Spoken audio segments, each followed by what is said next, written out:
see this afterwards, you will be able to see the recordings. We will also share it via the homepage of the event, just like all the presentations. So I can already inform you that all the presentations, pitch presentations, will be uploaded on the website, and we will share this information with you after the event.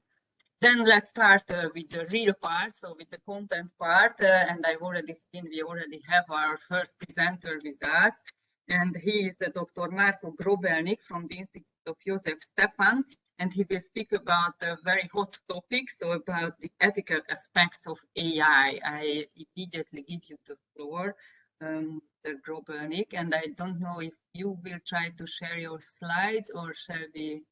Yes, I would share my slides. Yeah. Okay, great. Thank you.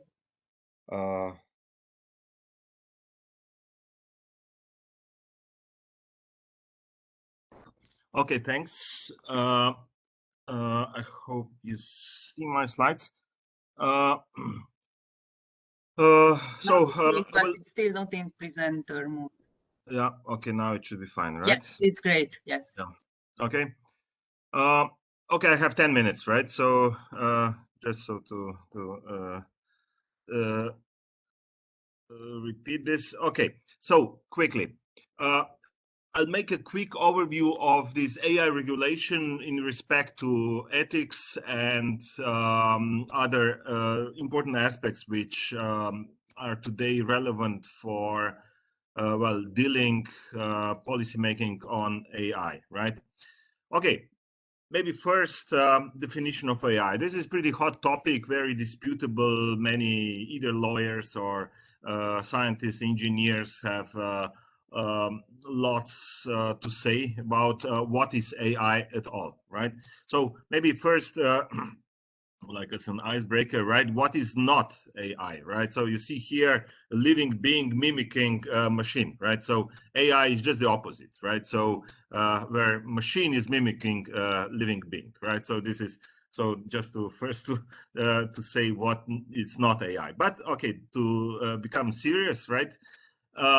So this is let's say the first definition of AI, which was and still the only politically approved definition of AI, approved by 44 countries in 2019 at OECD level, which consists basically from 3 sentences, right? First sentence tells us that first, we don't define AI, but we define an AI system. This is very important, right? AI system is something tangible. So this is a machine-based system where human defines objectives, and then machine makes predictions, recommendations, and is influencing either real or virtual environment. So this is the first message, right? Second message, right, tells us about the feedback loop which each AI system has. So feedback loop consists from perception, right? So this is where data comes in. Then the key, the heart of AI system, which is abstraction and modeling, right? Either manually or automatically, right? And then the third thing where we use this model, right, to form some kind of outcomes where we influence the environment or whatever lives of people, right? And the third sentence tells us that there are different levels of autonomy. So this is roughly the message of the AI definition. This definition made a long way, actually. Then a G20 approved it, and also European Commission approved it in slightly different form. But as I see now how AI Act is getting formed, this definition has a European EC definition in AI Act will pretty much look like as we see the old OECD definition, so with the same message. Okay, why definition is important, right? So this is now the same definition, but in a little bit more graphical way, with several boxes, right, where we have perception, modeling, and this actuation, right, acting. Now, different types of AI we can put on the top of this definition. So this is old form of AI, expert systems, right, would look like this. So humans, modeling, and a human acting back, right? So if we would go to standard today, the popular standard definition of machine learning, of AI, which is machine learning. So it's machine model construction, the whole paths, right? And machine is acting back, right? Or autonomous driving would look like this, right? So different forms of AI would have different paths through this graphical definition of AI, right? Okay, now let's switch a little bit into more like this policy world. Who is who in this AI policy world, and who is doing what? So this is so if you go to the portal called globalpolicy.ai, you would see probably the key organizations which are pushing today various forms of policy making on for AI. So this would include Council of Europe with an emphasis on human rights, European Commission, which is more or less encompassing everything else, then FRA, right? Again, European definition with emphasis on human rights as well. There's some noise in the background, please, if you could mute. Then GPI, so Global Partnership on AI. So this is a recently established organization of now, I think, 18 countries, which is pushing more like practical aspects of AI policy documents. And then OECD with emphasis on economy, UN a little bit slow, more like AI in the context of digitalization, and UNESCO with strong emphasis on ethics. So each of these organizations has now one or several policy documents. So here it's a slide with the links to these documents. So I won't go too much into details. We'll stop a little bit more on this AI Act, which I think is most relevant for us as Europeans. So I'm also heavily involved in OECD and Council of Europe and UNESCO. Maybe relevant to say also ISO is standardizing AI procedures, and IEEE, which it's not written here. So this is a set of documents with appropriate links. Okay, maybe a few comments. Right now, when we talk about AI ethics, policy making, and so on. So the work started in roughly 2018. Beforehand, it was nothing, I would say, very serious.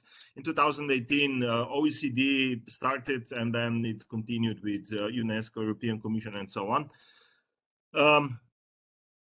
What was the big trouble? The big trouble was that on one side we have lawyers, right, with their own terminology and need for produce normative documents, right? On the other side, we have engineers and scientists, right? And now how to bridge the gap between, on one side, engineers, scientists with technical terminology and decades of history on AI on one side, and on the other side, these lawyers, which mostly only started discussing AI, right? And so this last, I would say, 3-4 years, we spent in all these various committees to learn from each other. So I must say for myself, I learned a lot from lawyers, right? I'm more like a scientist, and I learned a lot from lawyers on the side of human rights law, ethics, and so on, right? While on the other side, of course, lawyers learned a lot also about AI, I would guess by now. Yeah. So this bridging this gap, I think this is the key. Now, still, there's issue that AI is evolving faster than legal side is kind of managed to follow, right? Now, what is quick summary of? I have only maybe two more slides. What are the key summary of all these efforts in the last 4 or 5 years? So this is, let's say, if we want to put the summary on one slide, we would come to these 7 key requirements for trustworthy AI systems. And this is something which we want to regulate within this policy document. So first one is human agency and oversight, right? So AI system should really empower human beings, not vice versa, right? So it's not that humans would be slaves of AI systems. So this is one important element. Then system should be robust and safe, right?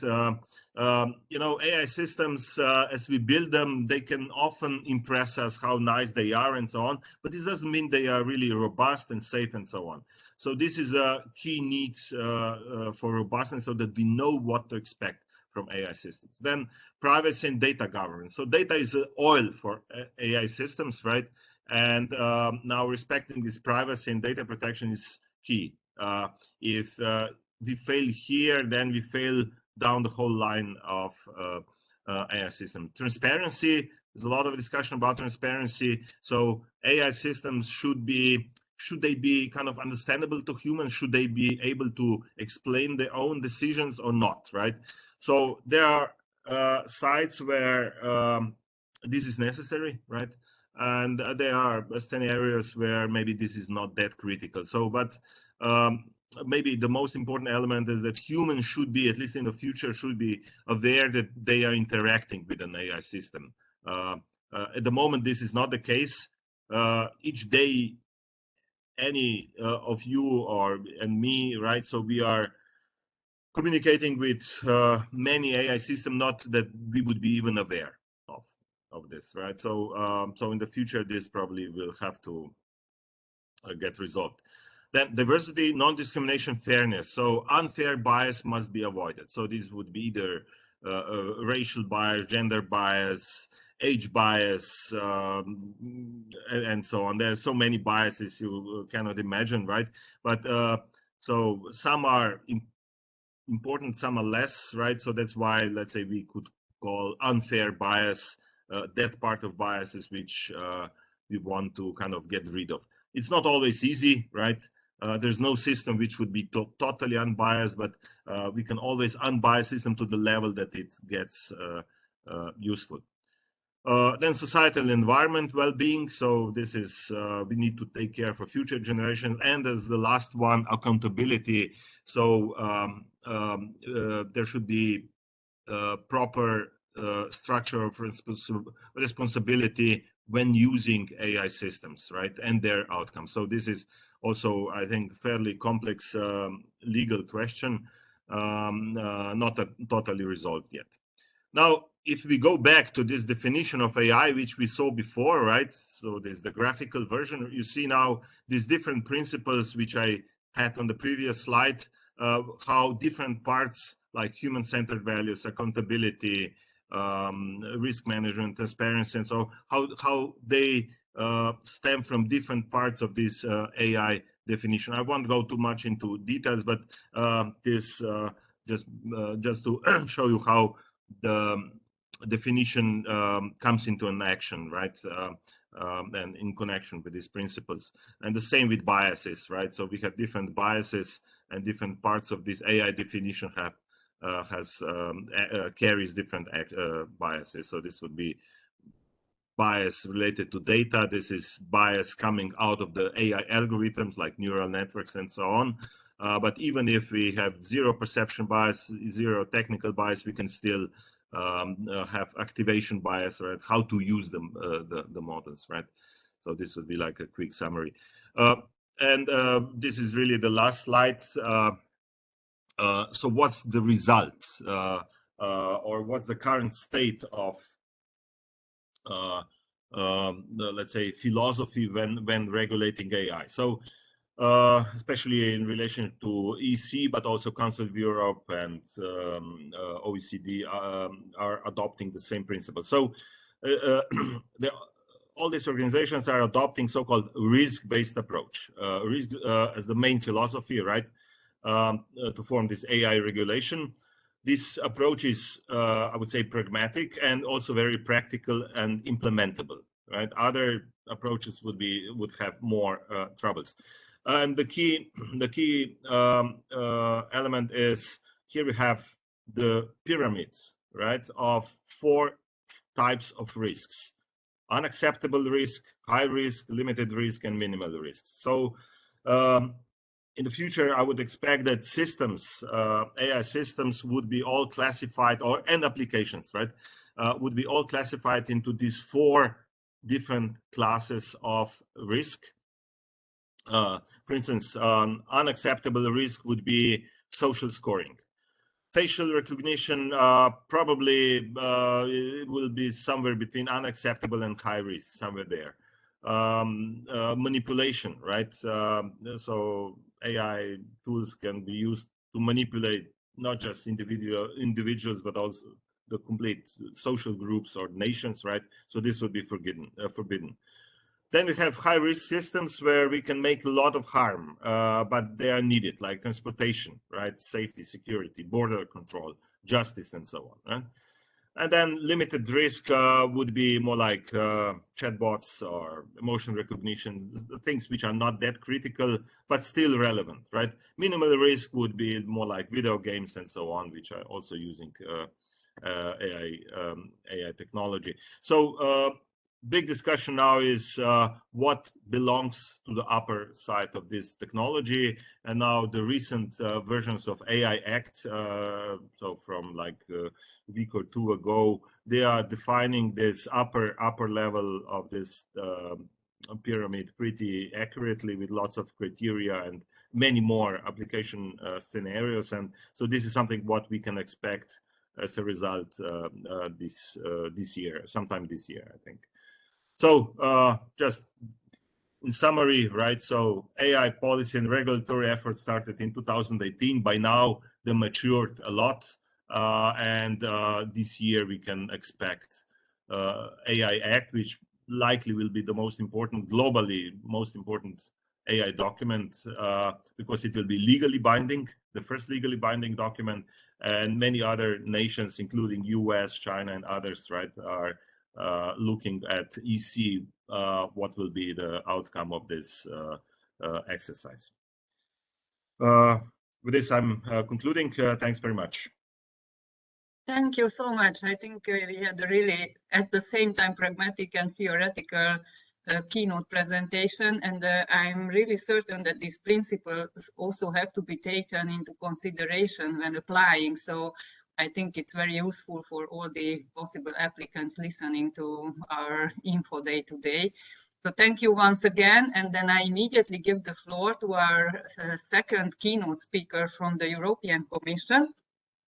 So Ramon San Martin Sola is coming from DG Connect, and he will speak about the clusters we are targeting at during our event. So I immediately give him the floor to save time. Ramon, the floor is yours, and you can already see your presentations. Thank you very much, Agota. And first of all, thank you for inviting us to participate in this event. And congratulations. I understand that we have quite a good participation. So congrats for that. I will now jump into the presentation. It's focused on the cluster 4, in particular the digital related calls and topics, the ones that of course remain open from the first work program or will be open. Okay, so I have my presentation on the side, so I will be asking you to please move the slides. Yeah, okay, thank you. So first, a quick word from my side. My name is Ramon San Martin, and I'm working in Unit D1, Research Strategy and Program Coordination in DG Connect. So we are following the whole Horizon Europe from a coordination position within our DG. And in particular, we are overlooking for Cluster 4, which is the one that concentrates most of the digital-related topics and calls. Although, as we will see later, digital, given its enabling nature, is also present in many other different parts of the program. So the first slide that we have here is an overall slide of an overall picture of Horizon Europe, very broad program with many different components. I will mostly mention here the 3 main pillars. The first one, excellent science, focusing on union science base. The second one, where I will concentrate today, which addresses the global challenges and European industrial competitiveness. Here, the idea is to boost those key technologies and solutions underpinning the EU policies and sustainable development goals. And on the third side, much more closer to the market, the Innovative Europe, the European Innovation Council and European Innovation Ecosystems, together with the EIT, although it's not really part of the program. Here, the idea is to stimulate market-creating breakthroughs and ecosystems. I will come back to this at the very end with a connection to these other parts of the program. So within the Pillar 2, we have Cluster 4, Digital Industry and Space, which we will go now one level down granularity to see. Next slide, please. Yeah. Okay.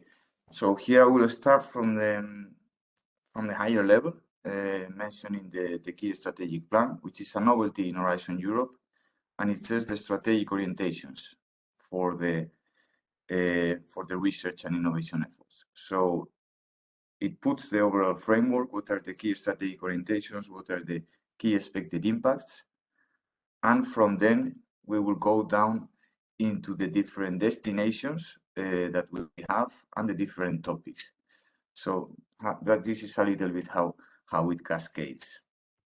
So in that sense, a recommendation to have a look to the key strategic plan because it will provide an overall framework and it will provide an overall understanding of what are the main objectives and the main areas and the raison d'être, as they say in French, the reason to be of the different topics. So basically, the key strategic plan has resulted in 4 key strategic orientations and 15 impact areas. And then there, out of these 4 key strategic orientations, the Cluster 4 directly supports 3 of them, which are the ones that you see over there, promoting an open strategic autonomy in key digital enabling emerging technology sectors and value chains, making Europe the first digitally enabled circular, climate neutral and sustainable economy, and creating a more resilient, inclusive and democratic European society. We will see now in the next slide, please, how here, yeah. So we have the key strategic orientations from the strategic plan on the left. On the right, we see the different destinations as Cluster 4. We have 6 destinations under Cluster 4. They are all interconnected between them, and we will see about that later because there are, how to say, if we put it simply, there are digital topics, let's call it like that, under destinations, for instance, Destination 1, which is more focused on a climate neutral, circular and digitized production, and also under Destination 2, a digitized, resource efficient and resilient industry. But we can find digital topics there because digital plays a role, and the same the other way around. We can find more industry-oriented topics in the digital destinations. The digital destinations, or let's call it like that, the ones that concentrate the more relevant digital topics are destinations 3, 4, and 6. Destination 3, world leading data and computing technologies, so-called data, digital emerging destination, digital and emerging technologies, and finally Destination 6, which touches upon a human-centered and ethical development of digital and industrial technologies. I think this connects very well with the previous presentation, and we were talking about the AI. And so here in the next slide, please. Here we go and see. Before it was the connection between the key strategic orientations and the destinations, and here the connection between the key strategic orientations and the expected impacts. The strategic plan for Horizon Europe, it says 4 key strategic orientations and 15 expected impacts. Key strategic impacts, and out of this, we can see here the ones more related to digital. This corresponds to the mapping of the whole cluster. But if we look more specifically, we can see there the third impact, globally attractive, secure, and dynamic data agile economy, which connects directly with Destination 3 on data that we will see. And the next impact, open strategic autonomy in digital technologies and future emerging technologies, which connects directly with Destination 4. The 6, then, if we look down at the last expected impact on a human-centered and ethical development, this also connects leaders directly to the Destination 6. Then we have also those other impacts that are more connected with the other elements of the main elements of this cluster, which brings together digital, industry, and space. But today we're focusing more on digital, so I will skip those. Then if we move to the next slide, you can see here, I will not go into the details. This is a little bit how the distribution of the budget between the different destinations of the first work program, the work program 21st-22. We see that digital related destinations, they concentrate an important amount of budget. And then if we go to the next slide, please. Yeah, so here I'm gonna go very quickly. These are the partnerships related in cluster 4. Partnerships are a specific instrument. They were already in Horizon Europe, so they have continuity in they were in Horizon 2020, sorry, so they have continuity in Horizon Europe. Some of them you may be familiar, and they are natural successors of previous partnerships from the previous work program, from the previous framework program, sorry. So out of this list of partnerships from cluster 4, those most related to digital are the Made in Europe, Euro HPC, high performance computer, KDT, digital technologies, smart networks and services, artificial intelligence, data and robotics, and photonics. I will not go into the details of them. I will just mention in the next slide, please, on co-program European partnerships. Yes, I focused on this, and I will not go more into details into all the other partnerships because some of them are joint undertakings. It means that they have their own work program, they have their own entity, so they are not covered in this work program. Meanwhile, the co-program European partnerships, which in the case of digital, it will be artificial intelligence, data and robotics, and photonics, are also made in Europe, although this has also a strong industry-related component. These partnerships, the topics are included in the work program.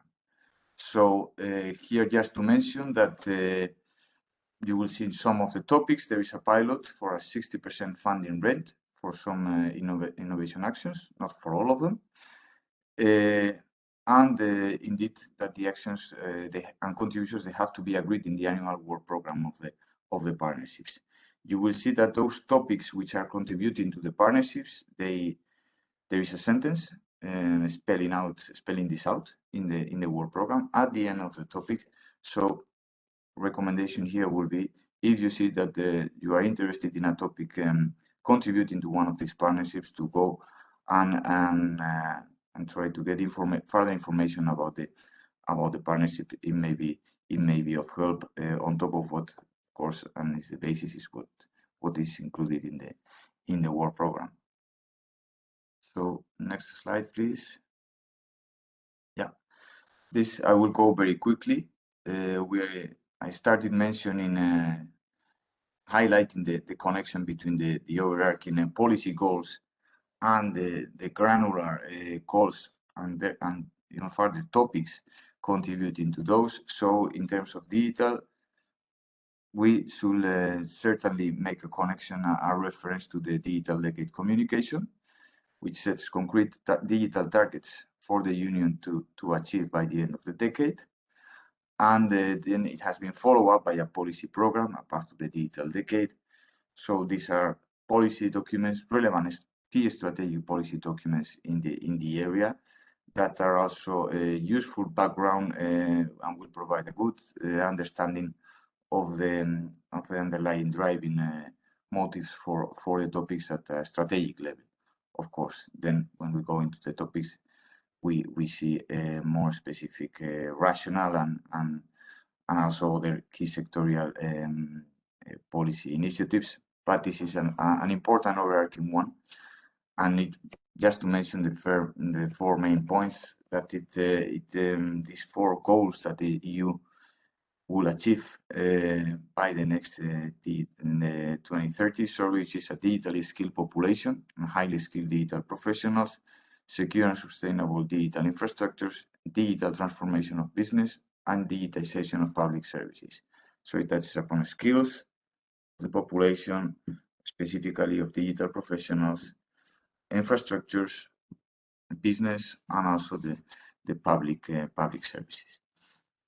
So with that, I think I've finished a little bit with presenting the framework. If we go now to the next slide, please. Yeah, okay, so then we jump now into the specifics of the work program of the cluster 4 and of the destinations most related to digital. The first destination is destination 3, world leading data and computing technologies.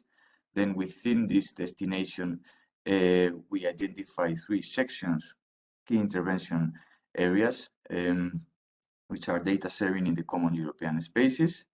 The idea here is to ensure the diffusion of platforms from data sharing and the availability of interoperable data sets. Then strengthening the Europe's data analytics capacity. So the idea here is to make the EU fully autonomous in processing, combining, modeling, and analyzing large amounts of data. And finally, from cloud to edge to IoT for European data. So today, 80% of the processing and analysis of data takes place in data centers and centralized computing facilities. The idea under these key intervention areas to push for this to be increased in smart connected objects. So this is the framework for the whole destination under this work program. Okay, these are all the topics, the estimated budget, and now we will go, and in the next slide we can see here the topics which are open, because as you know, we are now in the second year, and many of these topics were already open, they were closed, may have applied to some of those, and these are the topics that remain open until the 5th of April under this destination and under different sections. So these are 4 research and innovation actions, 1 innovation actions, under the 3 different sections that we have just mentioned. And I will not go more into the details. I will not cover, because otherwise there will not be time. And you've probably already followed the relevant info days about them, and you may be already quite aware of them. If you do have questions, though, more specific questions about any of the open topics, you know that there is the possibility to submit questions to the Funding and Tenders portal. And also that some of these questions may be converted into frequently asked questions, FAQ, for all the applicants, for all of you interested in these topics. So if we move to the next slide, please. Yeah, so this is the destination 4, which is a little bit broader, much broader than the previous destinations, because it touches upon many different areas. We see them on the left, the key intervention areas, on ultra-low processors, microprocessors, leadership in electronics, photonics, connectivity, AI, data and robotics, which is quite a big section, if we want to call it like that. Robotics, quantum, also an important section in terms of number of topics, and budget, and finally graphene. So I didn't mention before, but below you see the related partnerships to those particular destinations. So in this case, it's the KDT partnership and the SNS and the related budgets that they have. Although, as I said, the topics for these partnerships are joint undertakings are not covered here. So if we go to the next slide, please, we will see these are the I should mention here that for data, the previous destination, there is 1 call only in 2022. For destination 4, digital emerging, and destination 6 on human, there are 2 calls, okay, for this year. This, okay, now that I see, okay, the first part, it's almost over. The deadline is very closed. So these are in all the topics under the particular section of the flagship on quantum technologies. It includes research and innovation actions, but also FPAs, which is a framework partnership agreement, which is a particular specific type of action you may be familiar with. And then on the second part of the below, we can see the second second call. Although this is not a call, these are the oh, I forgot the name. Is the type of action that is connected with the FPAs. I'm not right now. I have forgotten what the acronym stands for, but basically the FPAs, it implies the signature of a framework partnership agreement with between the Commission and a particular set of entities, and the SGA follows up on that. So it's actually the grant that is signed only for those that are participants of the FPAs. So this is not an open call, as we say, as for it is for the others. So these are mostly linked to the FPAs I have described above. So I wouldn't go more into that, because those of you entities that are part of the FPA then are naturally will be affected by the SGAs below. Otherwise, that is not the case. So I will go now to the next slide, please, which covers already the first. The first. Sorry.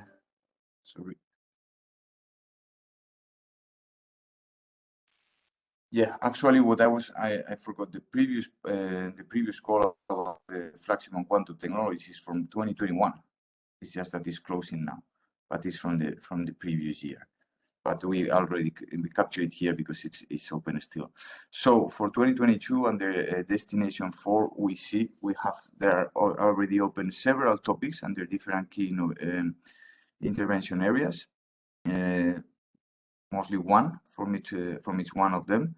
So this is under the first call, which will close also on the 5th of April. And there are topics on connectivity, photonics, electronics, microprocessors. And if we go to the next slide, we will see the second call for under this destination for this year, which has topics covering AI, data robotics, more particularly robotics, and also graphene. And this call, you will see, is not open yet. It will open mid-June and it will close mid-November. So if you have questions about this, I believe it may be a little bit too early to pass them on, because the call is not open, but I'm sure that there will be events to present this and to get further information in the future. And on to the last destination, which is destination 6, focus on the human-centered and ethical development and industrial technologies. Here there are 3 different key intervention areas: the leadership in AI based on trust, so focusing on AI, and Internet of Trust, which covers the new generation internet communities, and extended reality. So these are the 3 different sections. But then if we go now to the next slide, we will see that we have only, we have for the 3 of them, but in the first call, we have the topics open for the Internet of Trust and extended reality, and this will be closed on the 5th of April. These are topics that are already open, mostly research and innovation actions. And then the second call, these topics used to be part of the previous one, but there was in a recent amendment, they were moved into a later call. So these are the topics focusing on AI under this destination, okay, where the focus is in the development of human-centered and ethical AI solutions. And here we have these 2 topics that will be again open only in mid-June, from mid-June to mid-November. And these are 2 research and innovation actions as well. And finally, I'm getting close to the end of my presentation. If we go to the next slide, we will see here under destination 1, so not so much the digital. Sorry, next slide, please. Thank you. So here, this is the destination 1, the different sections it covers, and we have topics also, as I mentioned, in other destination from this cluster. And in particular, under destination, we have under the sections Advanced Digital Technologies for Manufacturing. If we go to the next slide, please.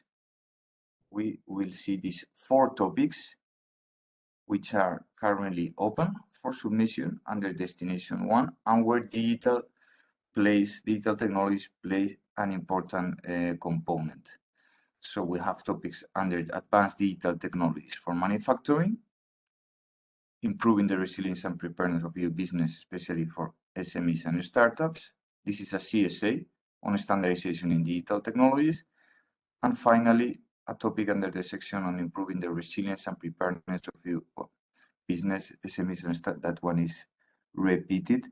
So here it is a PCP action, pre-commercial procurement action, that is under this Destination 1, but again, it plays an important, where digital play an important component.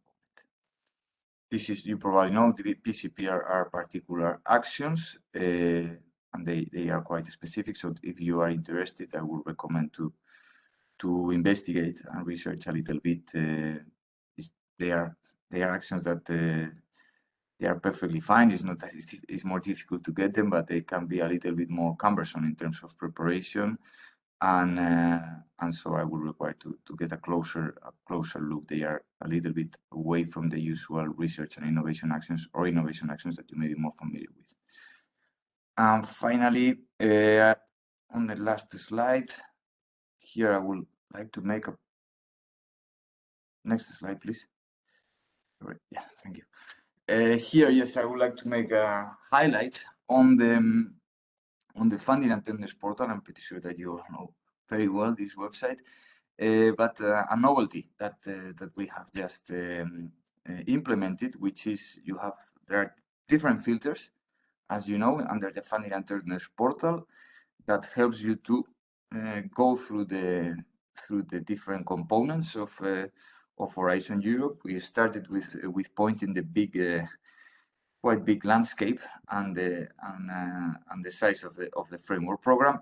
So there is now a filter that we have implemented, which allows to filter all those topics and actions across Horizon Europe, the whole. I mean, not Pillar 2, not Cluster 4. No, across the whole Horizon Europe. It may be under Pillar 1 or under Pillar 3. Actions more oriented to the market, and these 2 filters will allow you to quickly get an overview of all those actions across Horizon Europe more related to digital. There is one for digital, there is one for artificial intelligence. Just a word on the digital, you will see those actions under Cluster 4 are more oriented towards the development of core digital technologies, while those actions that you will certainly find under other clusters, such as Cluster 1 on health, or Cluster 5. In the case of Cluster 1, you will see it's more about the development of digital solutions for the application in particular field of health. So that is a little bit, you will see that from the nature of the topics, but it may help you to get a clear understanding on what you can expect from the different digital topics. Yeah, and with that, I think that's it from my side. I don't know if there are questions. I think I may have taken a little bit longer than expected. Sorry about that, but if you have any questions, I'm happy to try to address them. Thank you so much, Ramon. And if you don't mind, there was one question in the chat, but would you read it and answer it in the chat, because we are really running out of time. So if you don't mind, then I would already give the floor to my colleague Tadas, who will moderate the next part. So thank you so much for your presentation. There were really many practical details, and please then answer this question in the chat. By writing. Thank you so much also for joining us today and for all your work. Thank you for the presentation. And please, Tadas, I give you the floor now.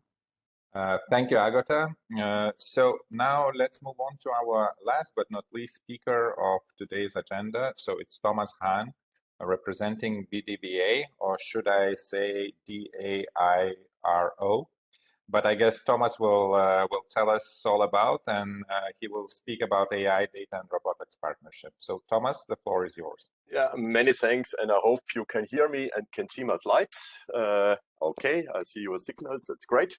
Thanks a lot. You mentioned I'm with Siemens. I'm so-called chief expert on other companies called Fellow, taking from the technology perspective for IoT, Industry 4.0, AI, digitalization, you know, also hot stuff, some kind of care for from the technology topics. And externally, I'm active in different associations, the Big Data Value Association, you're right. We have files as DIRO, as Data, AI, and Robotics, but I will come later on this. We have here, but I'm also vice president of different other associations, the AI, Data, and Robotics Association. I will show this later. And I think coming back to Marco, and he mentioned also the data sovereignty. The data is the oil, the term he used. I'm also vice president of the GAIA-X Association. That's only to give you a flavor a little bit about me, what I'm doing. And now I will start a little bit about what journey we have taken with BDVA. When you're looking at the left side, we have started this partnership, the big data partnership, big data value partnership to get value out of the data in 2014. And as you see here, and now when you're going slightly to the right, on the one side, we extend this when you're going to the top, to the European AI Data and Robotics Co-Program Partnership. Think about what Ramon has explained you before. We are doing this not alone. We are doing this with others, with Claire, with URI, with Alice, and with Eurorobotics. But I will show later also some kind of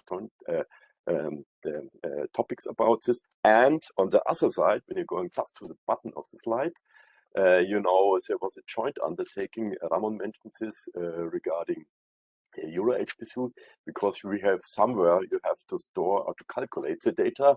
Let's phrase it, let's say a little bit in this way, where we are as BDVA a private member together with the EGP for HPC colleagues and the QUIC as a quantum consortium in this joint undertaking. This is somehow, let's say, it's a field where we're inside. And just when you look in the middle, this is somehow looking a little bit in the past, because you can achieve a lot as a partnership.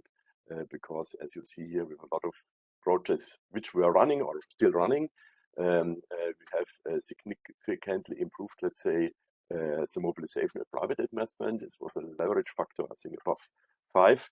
Nobody from us thought about it, was able to achieve this when we started this adventure. This is somehow the topic where we are inside. Give you some a little bit more deep topics or deep insights. We have a network. You see it on the left side with different innovation, different hubs, name it iSpaces around Europe. I think some of them are anyway present today. We are, and coming back to Marco from the Josef Stefan Institute in Slovenia, we have just done some weeks ago our European Data Value Forum, where we are bringing together as a community about AI data topics.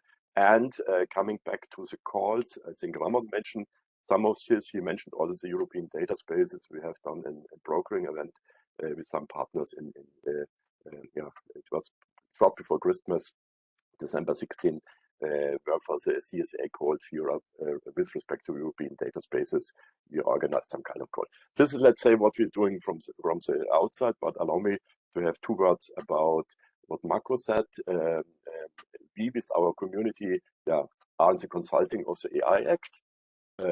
Absolutely right what he said before. We are taking care with the standardization bodies also towards an AI, trusted AI label, where we are working with standardization bodies, reflecting, let's say, the AI risk classes, and also looking forward to organize with high probability March 10th and event about trusted AI and standardization, whatever the title will be. This only gives you a flavor where we are inside.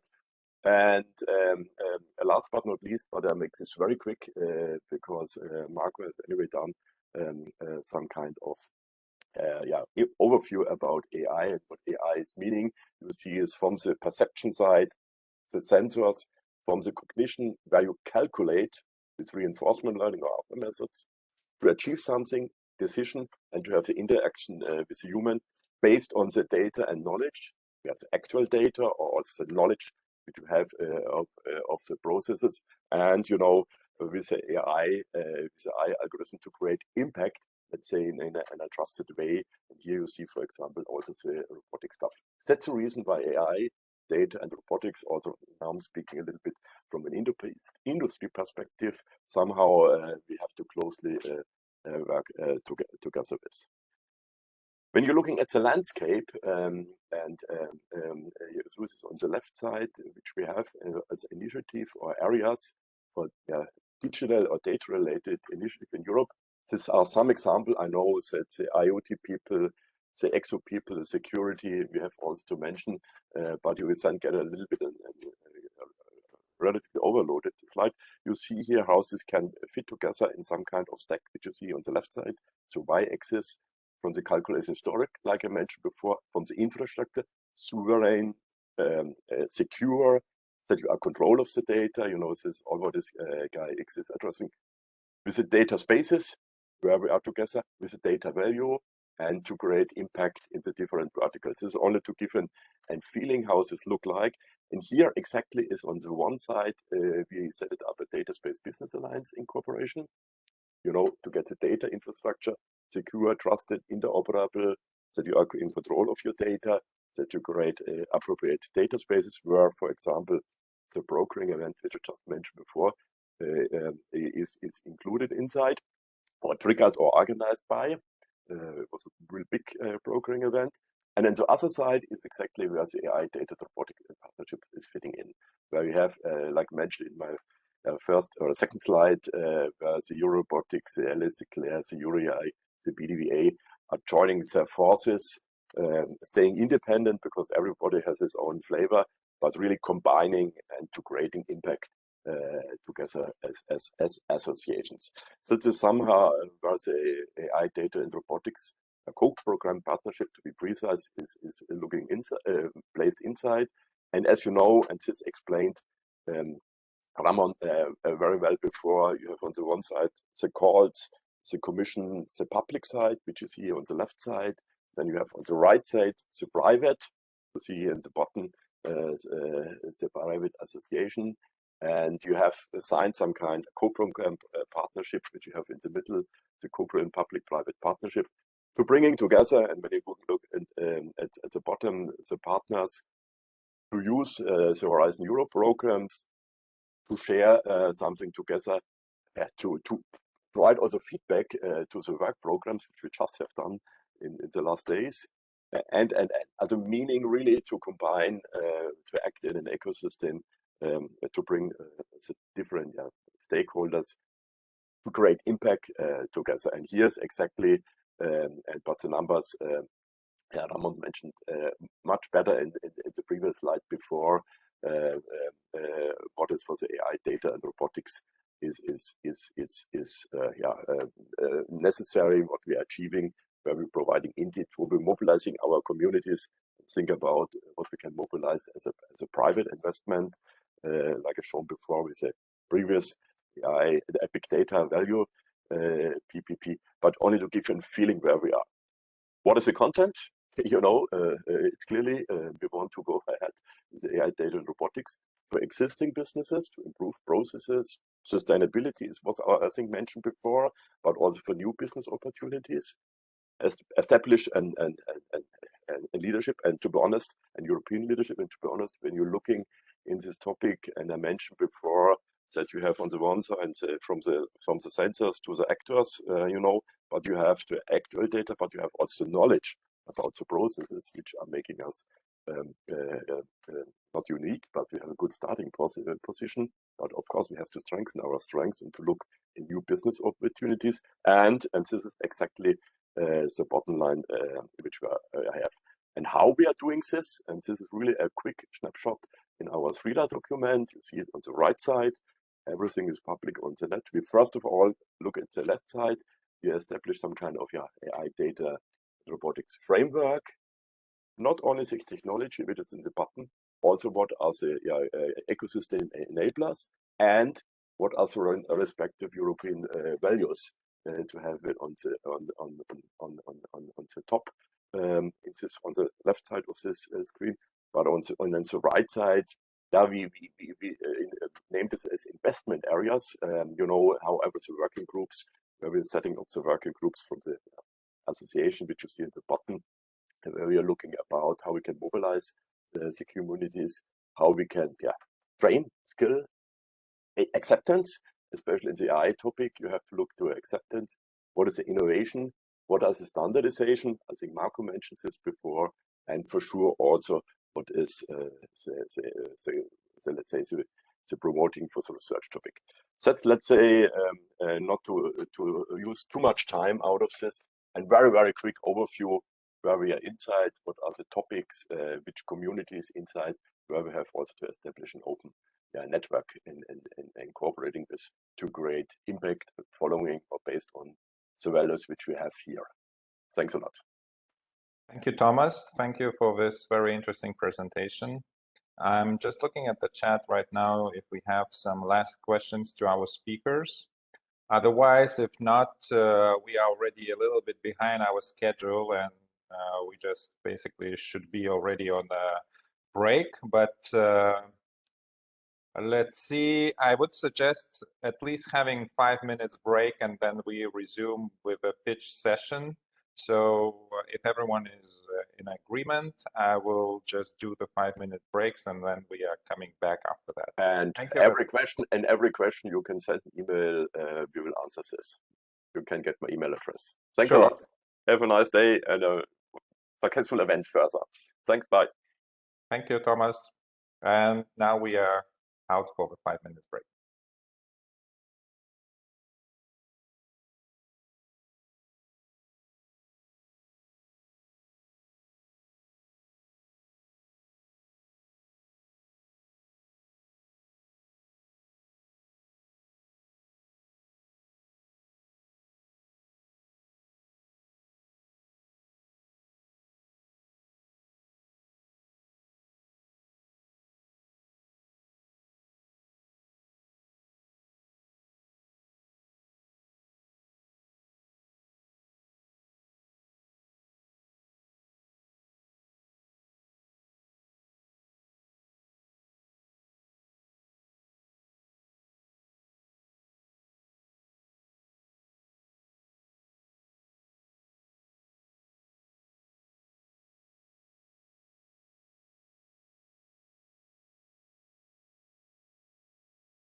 Hello, everyone.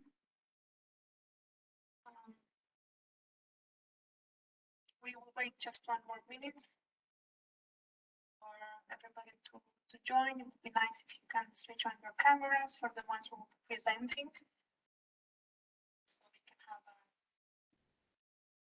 interactive session, let's say. So we start at 1 minute.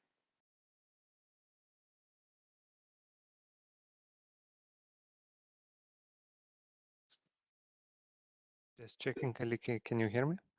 Yes, yes, Postla. No, sorry, who was it?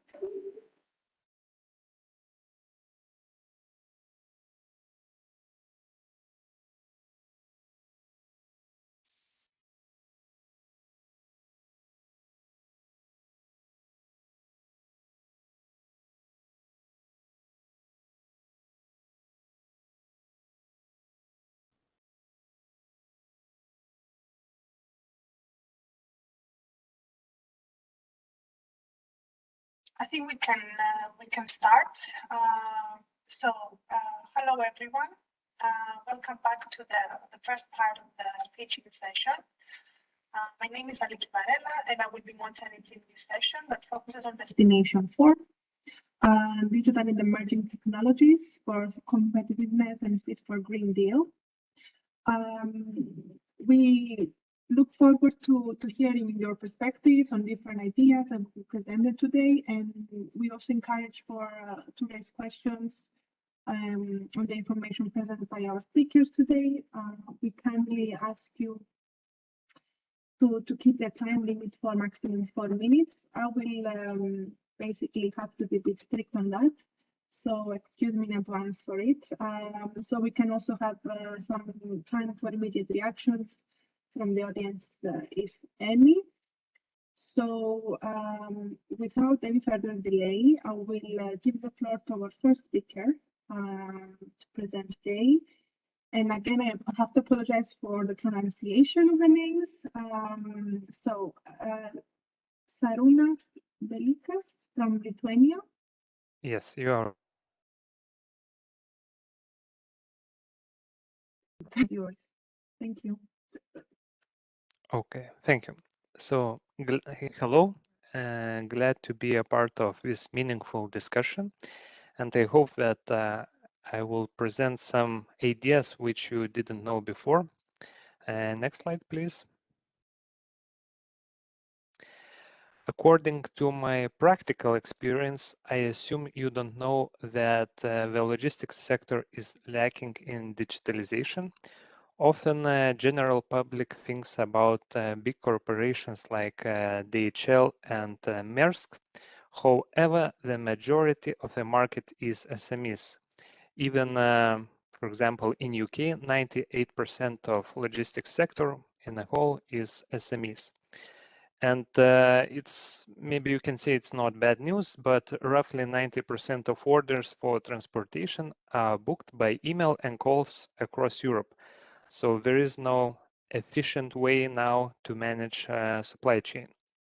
Hence, tell me, how can it be sustainable when there are not enough useful tools for logistic managers? And to be honest, logistic manager does not care about sustainability in his daily operations. It's just not part of his mentality. And but the worst part is, as I said, their mindset, which is still lagging in comparison with other sectors like fintech, marketing, and such. And in conclusion, everything should start from universities, that the mindset about sustainability and efficient supply chain management will be in their mind from the beginning of their career. This is why we created the cargo stream. And our vision is to provide complete modern management capabilities for entire supply chain. End-to-end solution where the focus is on overland logistics and maritime. And you know, people think that maritime is only containers on vessels on the sea, in the middle of the sea. However, each container eventually ends up on the truck, so it's very related. And it won't be a difference. Are you a cargo sender, recipient, logistic company, or shipping line? In the cargo stream, you can manage procurement, daily operations, and very important real sustainability reports, which now companies fake in Excel. And it's very bad because even in huge corporations, there is no real sustainability reports across supply chain operations. Next slide, please. We would like to contribute to projects which are related to supply chain, mobility, and logistics. There is so much to gain with AI and such digital, innovations. So let's create sustainability and resilience supply chain that influence our life more than you can imagine. Of course, the COVID situation showed how supply chain is important even to the food, supply. And we have partnership in a B2B category as well in education institutions. I just listed 2 examples in France and Lithuania. So I need at least 2 hours to express our vision and capabilities, therefore we are looking for, direct messages to speak about concrete topics and projects as a follow-up to this event. I'm very open to speak, in different, projects and angles, how we can contribute. So in next slide, this is my context, and I would be happy to answer to your messages. Perfect timing. Oh, that's amazing. Thank you so much. That sounds very interesting idea actually, and I hope people will get enthusiastic to reach you. So I will proceed to the next speaker. Again, I apologize for the pronunciation. Andras Jung from Hungary. Thank you. Thank you very much for the short introduction. And as the first slide you can see, I'm from the university in Budapest, from Eötvös Loránd University. And our main idea or topic we are specialized or focused on is hyperspectral imaging and video spectroscopy. And please go to the next slide. As you can see, our institute is basically a cartography and geoinformatics institute, which means that we are specialized in spatial, not just spatial problems. And it means that we try to map and track processes which are changing time and space. It has many components and many research links like internet mapping or theoretical cartography, and of course remote sensing and geoinformatics, which we are belonging to. And our specialty is hyperspectral imaging and field spectroscopy, which means how we can use chemical imaging techniques in the field mounted on different platforms. It could be on a drone, it could be an airplane, it could be a satellite too, or any kind of vehicles moving on the surface. So the platform is indifferent for us. For us is important the vision and seeing capability. It's a kind of machine vision techniques. We also have educational backgrounds, of course, because we are located on university in Budapest. Students who want to be geoinformatics specialists or cartographers. And please go to the next slide. For my part in the group, we are 4 people who are more focused in remote sensing, and we are 3 who are involved in hyperspectral and spectroscopy. For my person, I have more than 20 years expertise in hyperspectral imaging, and at the moment we have a running project which is concentrated on drone-based, UAV-based, multi-sensor image fusion concept, which means that we put a LiDAR, a hyperspectral camera, and an RGB camera, and a thermal camera on a flying platform, trying to detect change detections and anomalies on the surface. This just has been started from January, so it's a very new project, but 8 people are involved. And this is actually what we can basically offer. Please go to the next slide, which where also our ideas are coming from, because hyperspectral imaging is called also chemical mapping, and we can track and map time critical processes, which could be many kind of. I just listed here some of them, which could be interesting, like mapping of energy plants or forest health, even, or food controlling, because a lot of foods will be are being wasted at the moment, not just in Europe, but is a global issue and problem. And monitoring food from air and space. If you think about hyperspectral, it's a kind of machine vision option, or machine vision techniques, which could be used for thematic information mapping or tracking. So basically, that's the core idea and vision we would like to promote today and trying to share with you. The next slide is just my contact details if you are interested in. Thank you very much.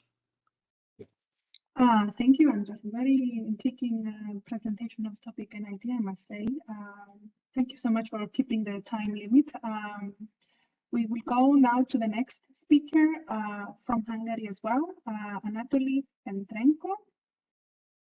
I will not pronounce the name of the institute because it's a bit, I will give the floor for them to present it. Dear colleagues, I present the Ukrainian Technical University, which is in Kyiv. Next slide, please. This is one of the biggest technical university in Europe. Next one. Next one, yeah. This is Kyiv. Next one.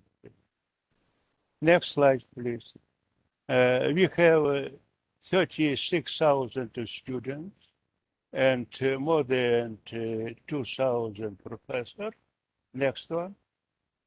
And we are proud of, next slide, please.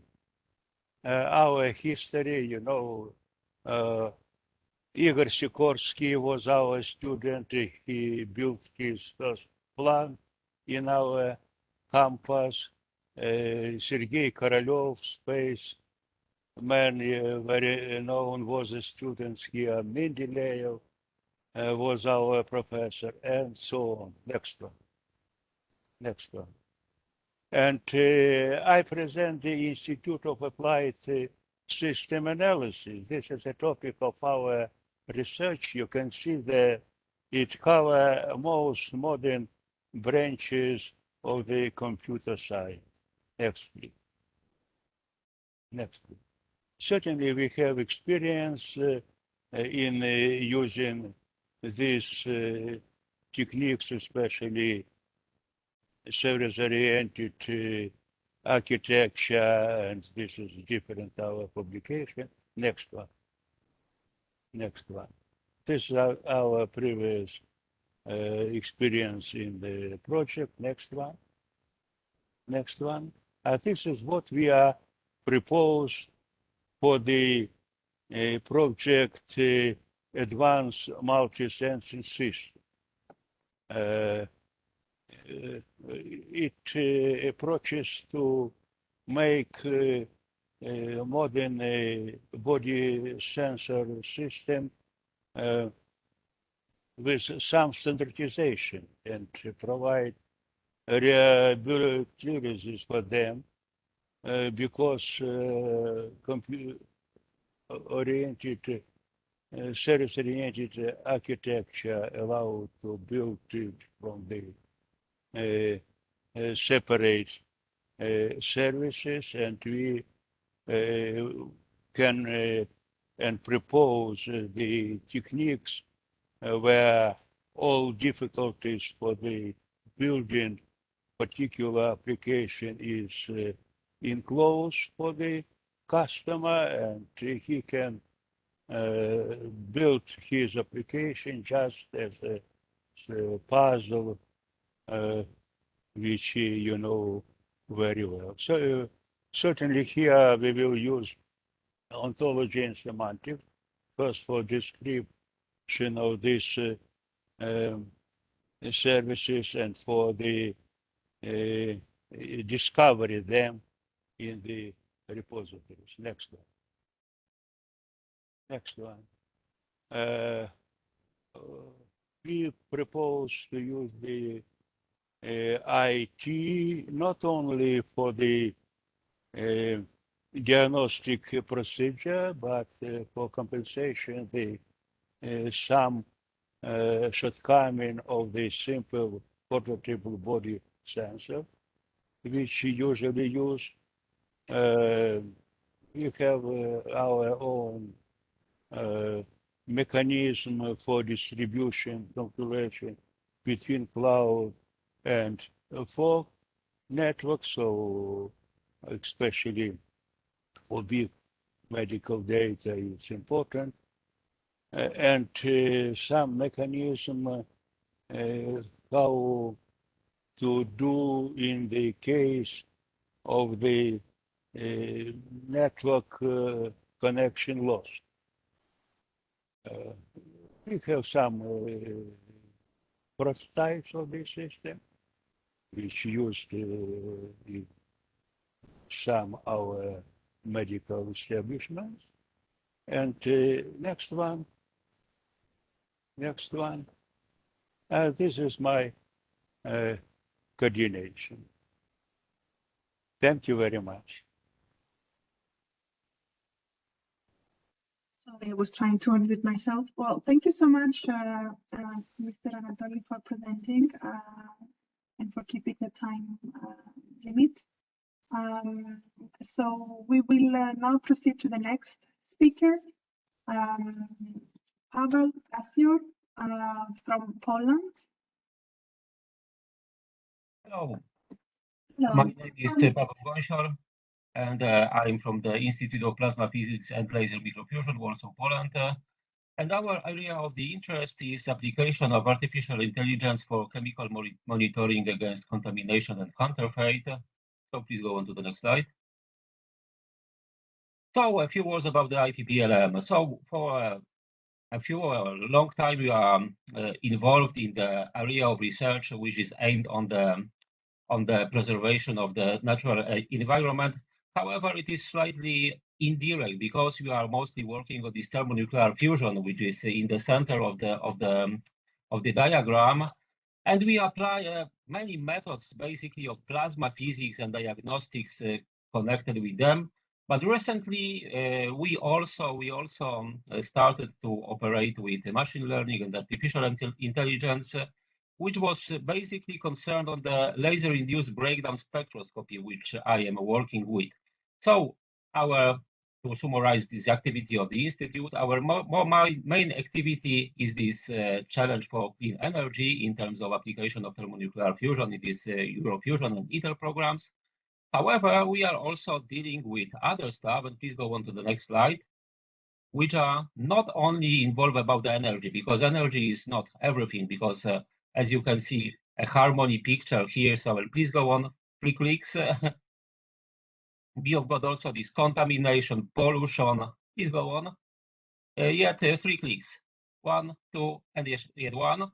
So we've got all this dangerous pollution, which changes this harmony, which we see in the picture, please click, into harmony corruption, as it was in a long time ago in a band, we was thinking about that. And it's all about the chemistry. So please go on, 1 click, and the next one. So the chemistry is the big issue. So let's go further, please click. So the general idea of our project, hypothetical, is that we should have a way to monitor chemical composition of many things, because we can find this pollution in most of our in which we are in contact with. But please click. But this is basically, it's expensive and time consuming, and it requires reagents. So most of this work should presently may be done in specialized laboratories, and it takes time, and it is time consuming and requires costs. So please go on. We may use this laser-induced breakdown spectroscopy, which we are dealing with. So it is Curiosity. It has been used on Mars in the mission which was called Curiosity, and now Perseverance, to check the composition of the minerals on Mars. So we guess that it should work also on Earth. And in fact, there were many applications of this laser-induced breakdown spectroscopy. Please click. Also with this artificial intelligence and machine learning. However, these were really application-aimed applications. Now we are thinking about doing something general. So if we connect with big data, probably it could be used to create a wider database, which could be later used for all people who are interested. So if somebody was looking for a system to detect, for example, lead contamination, it would find in this contamination spectra and training schemes for finding this contamination, and the same with other stuff. So basically, in our opinion, this combination of artificial intelligence and laser-induced breakdown spectroscopy may be really beneficial for everyone. So please go on to the next slide. So this is our part of our team. And if you think that it is interesting, and if you think that we can collaborate on this challenge of finding an easy way to monitor any contamination or counterfection, then please contact me. Thank you much. Yeah, Mr. Gassio, thank you so much for the presentation of your idea. Excellent idea presented, and as well, I'm very happy to everybody is keeping the time limit, I must say. We just go to the next speaker, Imre Zhusk, I think it's called. Imre switch, it was perfect. Thank you so much. You have 4 minutes. Thank you. Okay. So warm welcome to everyone, and thank you so much for having me here. This is Imre Switch from 4IG, and today I will present our AI-powered genomics project. On the next slide, we can see just a few words on 4IG, which is basically a holding company focusing on 3 main pillars: telecommunication, IT system integration, and space industry. But as you can see on the next slide, besides these 3 pillars, 4IG is actively investing into other domains as well through R&D projects, including healthcare. And in the next slide, I just highlighted 2 R&D projects from the healthcare domain. One is where 4IG has established a healthcare competence center, and the other when we invested into medical diagnosis. And now we are working quite hardly on our AI-powered genomics project. On the next slide, as a kind of project background, as a kind of context, I just wanted to highlight that in the last few years, we could see a huge decrease in the cost of sequencing. And due to this cost drop and the almost limitless value potential in genomics domain, we can estimate that the data volume coming from genomics will be much, much higher than almost any kind of other domain. And yes, surprisingly, more data will be coming from genomics than from YouTube videos. And by using this data set in the right way, we can fight against cancer, we can discover new drugs, or we can diagnose genetic diseases, and we can, let me say, move a step ahead towards the personalized genetic healthcare. And in the last few years, it has happened that lots of AI research teams has focused very much on cutting-edge machine learning, deep learning technologies to boost bioinformatics. Just let me mention DeepMind with their deep variant or AlphaFold algorithms. And we could see that these advancements are really huge in this field. But to be able to manage this huge amount of data, what we have never seen before, or even to be able to run machine learning on the top of this data, unfortunately, we need special technologies and skill sets. And in the next slide, I just wanted to show that this is exactly what we want to target with our AI-powered genomics platform. The platform contains the necessary data governance capabilities to store and manage our genomics data in an enterprise way. We pay special attention to the data privacy and IT security to ensure the safety of our value. Genomics pipelines are executed through workflow management system, and MLOps can guarantee the proper model management in place. So our partners, like healthcare institutions, can easily connect to our system and can enjoy the services and safeness of an enterprise-level system without spending their time and effort on special IT and AI-related technologies. And the most advanced machine learning-based genomics algorithms can be used on our distributed data processing platform to help the genomic society to focus on what really matters. So thank you very much for your attention. And if you have any question, please contact me. Thank you so much. Yes, I would encourage also the audience, if they have any questions, they can post them on the chat, or also for our presenters, if they want to ask any other questions, feel free to do that. So I will proceed to the next speaker, Ben Sturecki. Please, the screen. Welcome, everyone. Thank you for the opportunity. You have 4 minutes. Thank you. Thank you.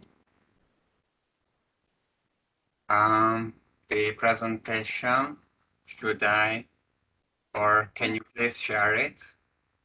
Yes. We're trying. Oh, there we are. All right, very good. Thank you very much.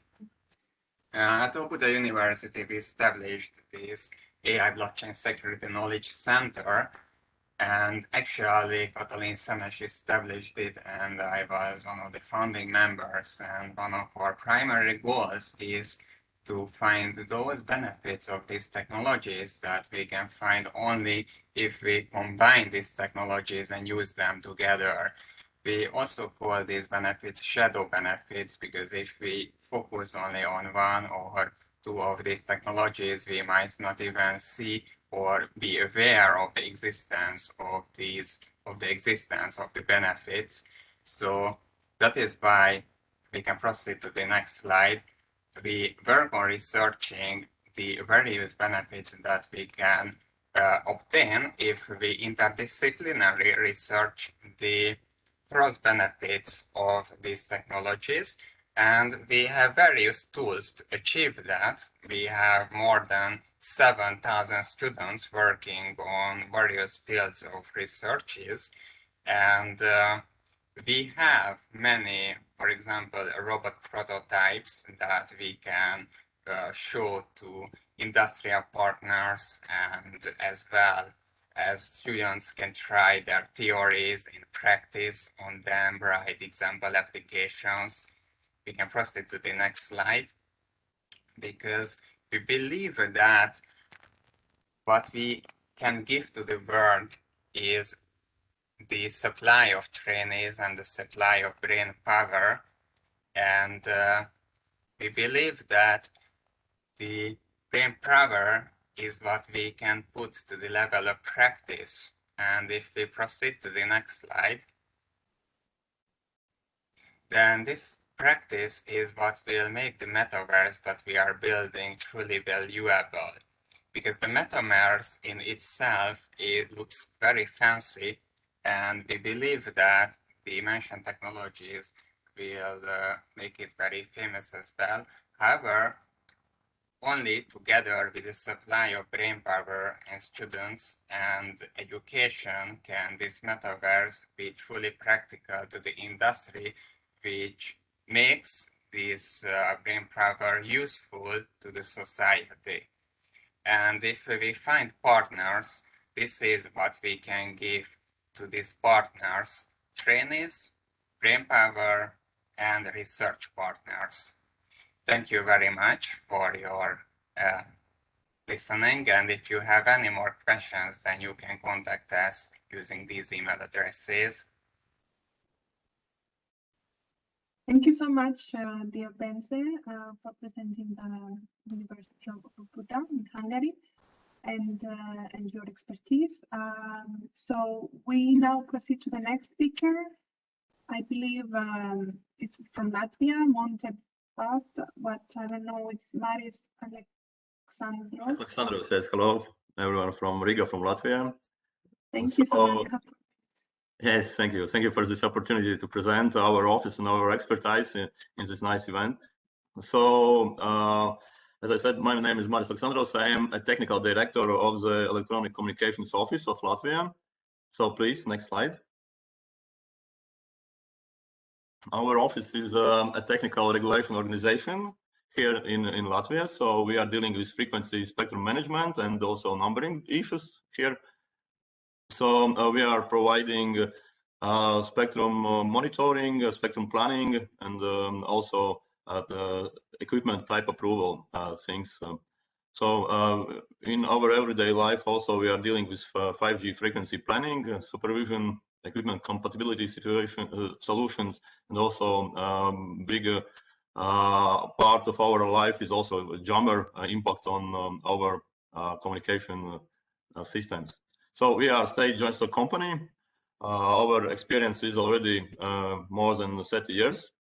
So as we are state-joint stock company, we have also additional things we are doing also in commercial branch. So we are dealing with training for employees who with monitoring monitoring things. We are also dealing with measurement things in Riga. Also we are quite good in programming. So we have our own Skudra program, which is monitoring program for monitoring spectrum monitoring things, and also we are organization which are dealing with 5G territory forum, which is already announced as one of the biggest event in Europe dedicated for 5G matters. So please, next slide. So we are providing more than 30 radio communication engineers with more than 15 years experience. So we are quite experienced, and our infrastructure is very high level. So signal receivers, spectrum analyzers, also different type of signal monitoring infrastructure things as also spectrum planning calculation programs. So we are providing also for possible projects in the future. So we are a member of TAEX expert network, also Radio Spectrum Committee, Electronic Communications Committee, CPT, and ITU organizations. Please, next slide.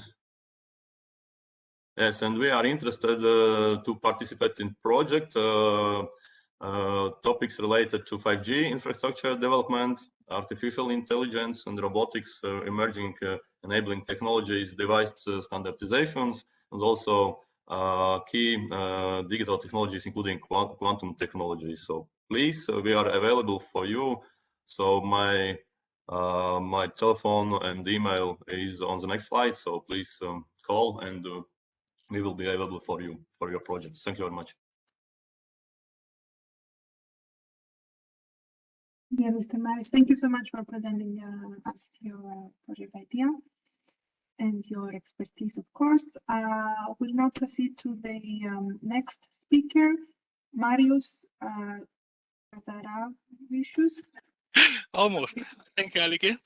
Marius Kvedaravičius. Hello, everyone from Lithuania, Vilnius, Smart Manufacturing Technology Center in Techcentras. Aliki, please, next slide. we are operating 15 years by now, established by Lithuania Engineering and Technology Industries Association, LINPRA, a non-profit organization with a goal to increase competitiveness of our industrial companies. Basically, we provide services for more than 128 manufacturing companies which are association members. And of course, we are happy to provide any services for our broad network, which concludes of more than 300 manufacturing companies. We are part of different associations, different clusters. Some of you probably familiar with 8 manufacturing, in which we are quite active. And also we are Advanced Manufacturing Digital Innovation Hub, part of European Digital Innovation Hubs consortium from Lithuania. Next slide, please.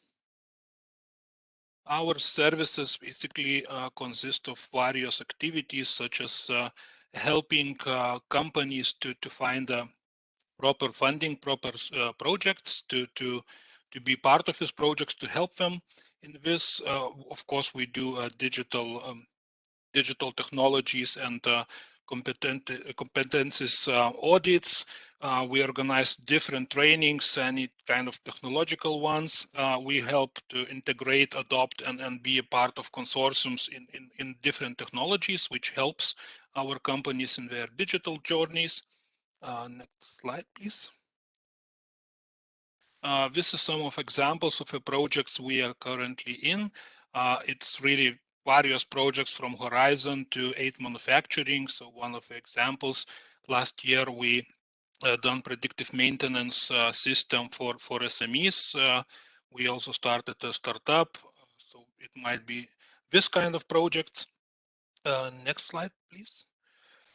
We also collected quite a lot of ideas for upcoming Horizon and 8 Manufacturing calls, such as electric boats. It's one of the projects. We are looking for partners and consortium members to let's say change glass fiber to more greener, more effective one. Of course, additive manufacturing, artificial intelligence, any kind of factories optimization, process optimization, green technologies. This is projects we're really interested in. Robotics, artificial intelligence in a manufacturing processes, and so on. Next slide, please. Some of examples of Horizon calls we are looking for. I really won't waste your time to looking at that. I think you will share later slides and you will be able to look at them, and if it's similar to what you're thinking, please connect and talk with us.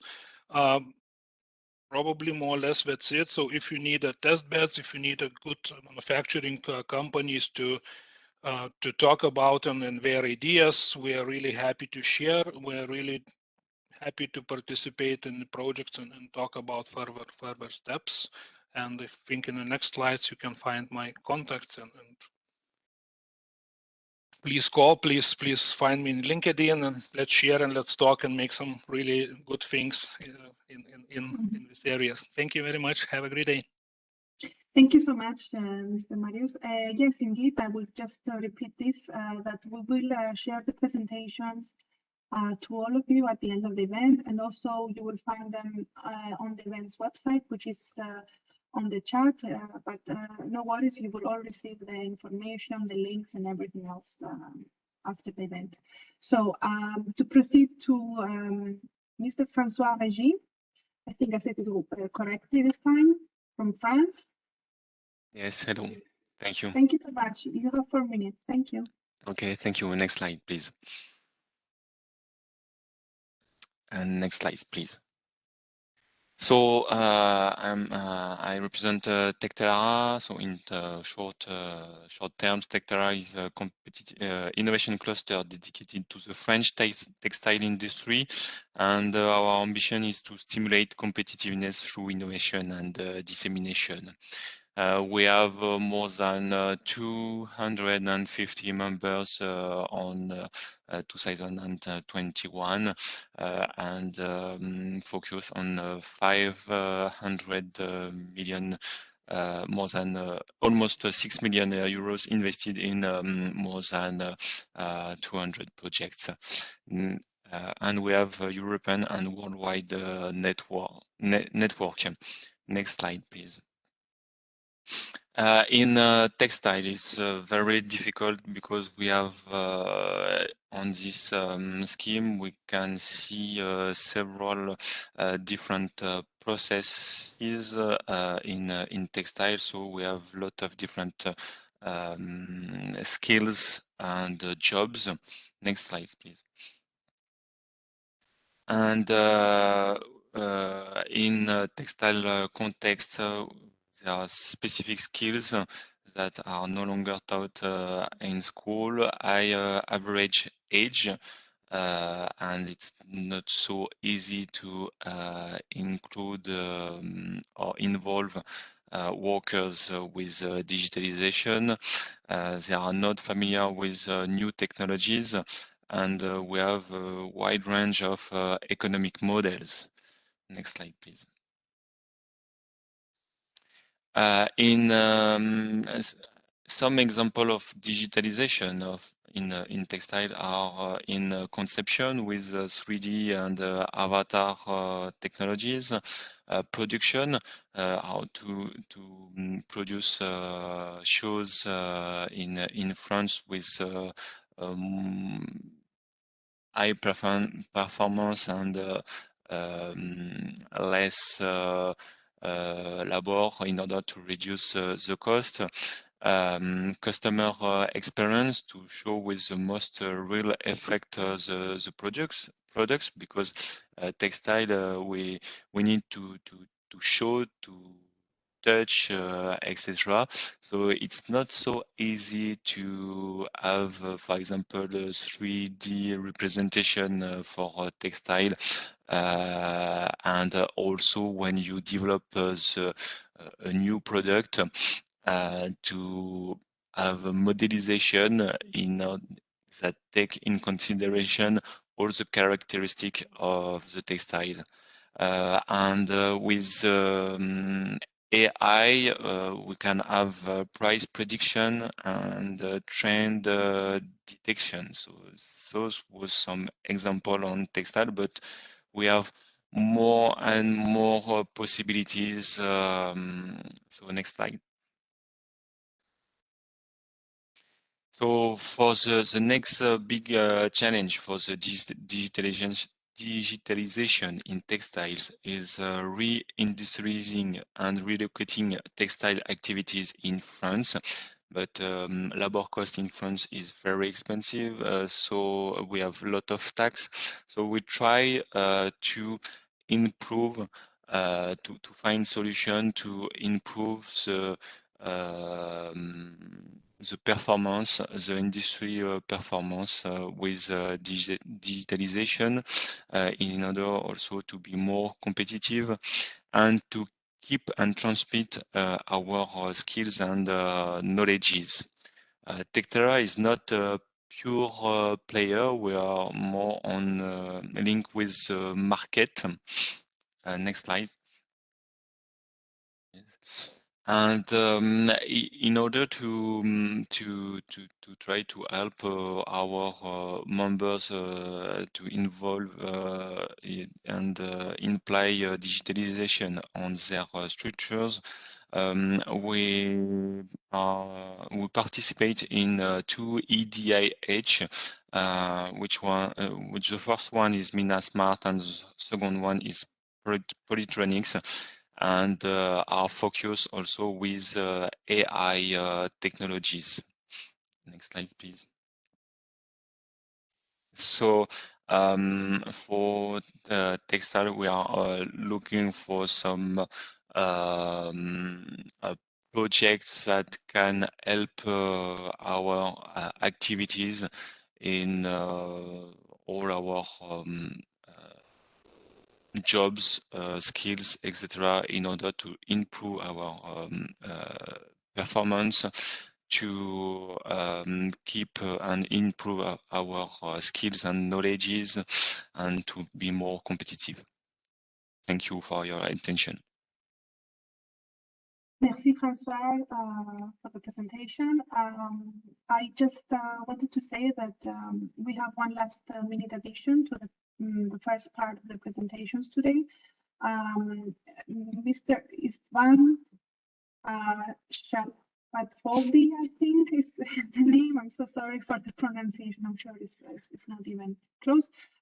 Just to present themselves just for you, for the audience. Thank you so much. Yeah, thank you very much. I'm very sorry, but my presentation was not submitted before. So my question is that can I share my PowerPoint now? Is it possible? I think it is. You can try, and if you choose the share button, you can see it. Let's see. Do you see it now? Yes, we can. Perfect. Okay, good. Okay, so basically, I'm from the National University of Public Services from Hungary, and I'm a researcher in the doctoral school of military engineering. And the project idea which I would like to present here is the supporting the military operation planning with artificial intelligence. Basically, I'm working as an independent expert for the European Defence Fund, the European Commission, as evaluator and project reviewer and so forth. And basically, what we would like to find here is partners for this project. We would like to submit the next call, whichever program is possible. This project idea, basically not only on military aspects, but we are actually would like to include the dual application of the methodology, although it is based upon the methodology of military operations planning, but we are convinced that the methodology, obviously with modifications, can be used to support any other type of government or policy development, like, for example, introducing a new healthcare policy in a country, or for example, if let's say on a commission or on a European level, on a union level, the EU would like to make a contract, a trade contract with another country, and then would like to examine the possible effects and different kind of influencing parameters, then the methodology can be applied. A few words I would like to say. You know, the background, AI in military is there are expectations to be intelligent, interconnected, distributed, and digital. I hope that yeah. Okay. I know that I have only 4 minutes, so I have to skip a few slides here. There are some challenges of the artificial intelligence. For example, the issue of the adversarial artificial intelligence, adversarial machine learning. This is one example here, which is presented that there are two almost identical pictures here. However, the artificial intelligence solution, the first pictures recognized as a panda, which is a panda, but afterwards the digital picture was modified by an adversarial solution. Then it was recognized by the artificial intelligence solution as a gibbon. So there are definitely threats and challenges which we would like to deal with. What is important here is that the concept behind the application is the so-called PMESII effect, which means that in case of a military intervention, would it be NATO or EU supported, it doesn't matter. We knew it in the last couple of, let's say, 2 decades that there were alliance level interventions in a few countries. So the PMESII basically means that during the operation or before the operation planning is actually done, there is a political, economic, social, information, and infrastructure effects expected impact examination, and then depending on the actual measures the intervention would apply, which is called the diplomatic, psychological, or informational, military, and economic.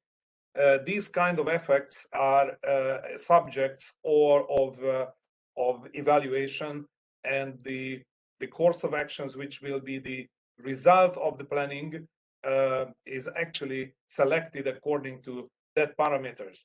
This picture is actually a representation of those parameters, and then I would like to skip to what PME-SII means exactly. That means that the political is describes the distribution of responsibility of power at all levels of the governments. The military explores the military and paramilitary capabilities of the targeted environment, operational environment. The economic, obviously, producing, distributing, and consuming resources. There is a social aspect, which is the religious and ethnic makeup, and all of the others. The information is actually covers the effect of individuals, organizations, systems that collect, process, disseminate, or act as on the information domain. Excuse me. And there is the physical as well, which includes the geography, the man-made structures, obviously, and the climate, weather in the area of the operation. Coming back to the infrastructure, it basically covers the basic facilities, services, installations needed for the functioning of a community and a society. And finally, the last parameter which is included is the timing, the duration of the activities, and the events and conditions within the operational environment. Now, basically, the last two parameters are not always considered, especially not if it's not a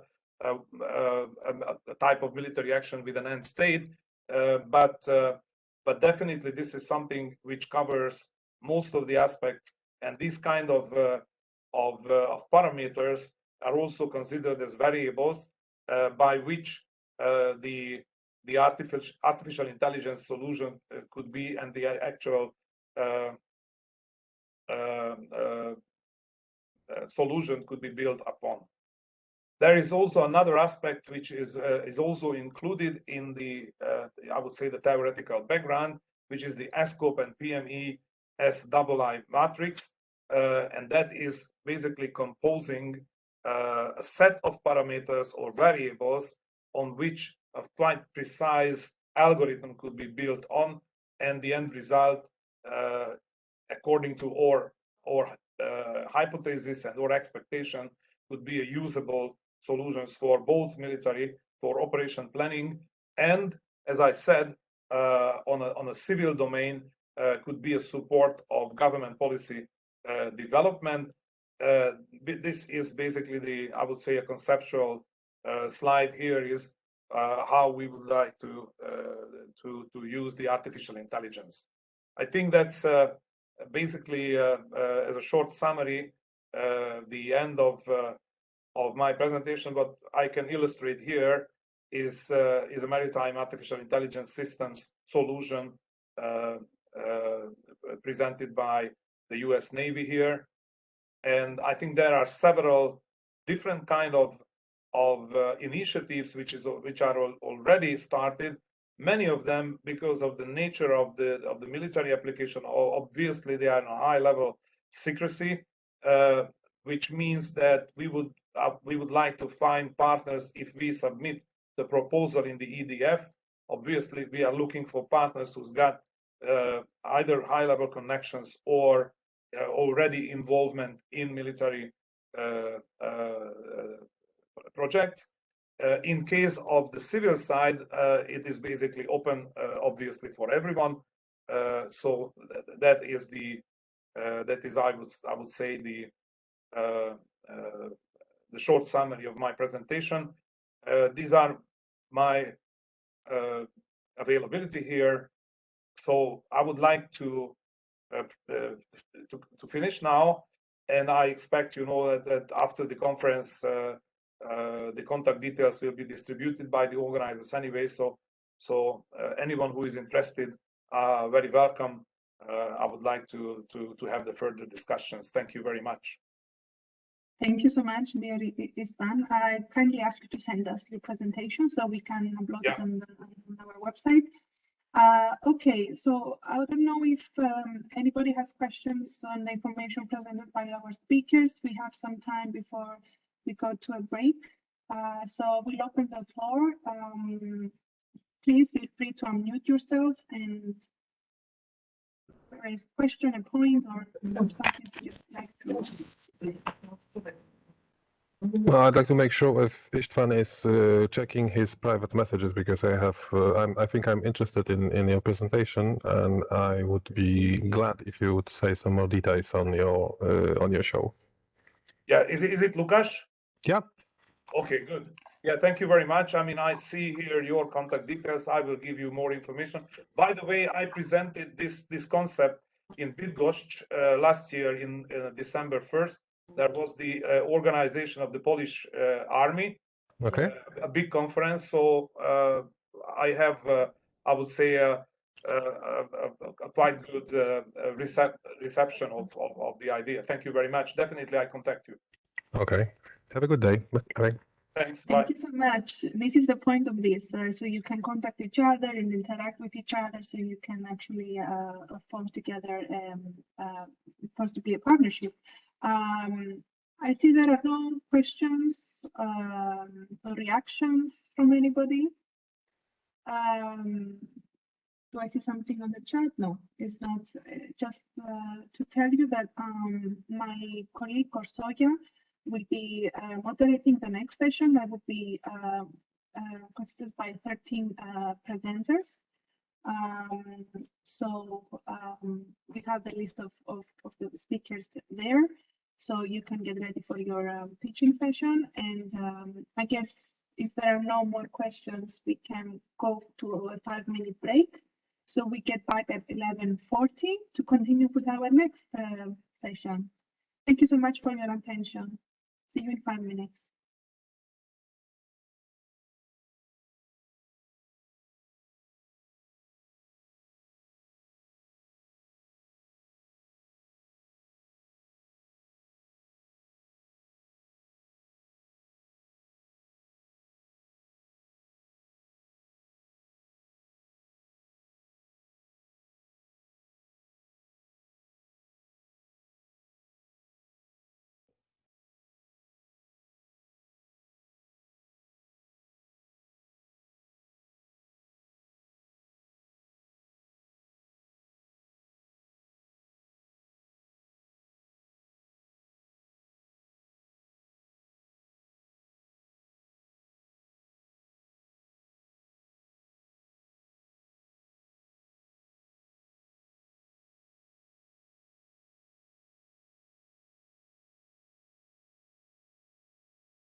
So, Mayor,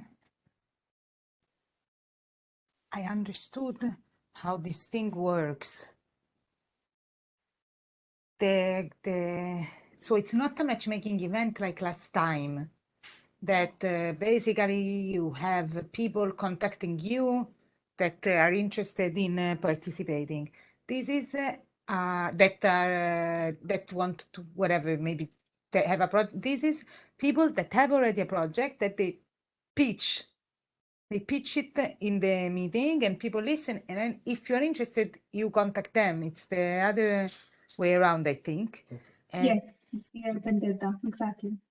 Sorry. I forgot that I was in mute. Yes, so you don't need to have a concrete project idea. It might simply be presenting your strengths. Yeah, exactly. Great, thank you. You are welcome.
Hello everyone, it's 11:40.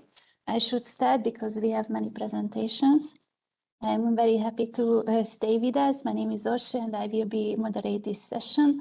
The topic is human-centered and ethical development of digital and industrial technologies. We have some other topics, so please be ready for the presentations. The rules are same. We have 4 minutes for each presentation. In order to keep the time limit, I need to be very strict. So I really ask you to keep the 4 minutes. If you have any question, please put it on the chat. And all the slides will be shared after the event and all the information will be available. So I don't want to take your time anymore. I'm calling Csilla Csukonyi from University Debrecen.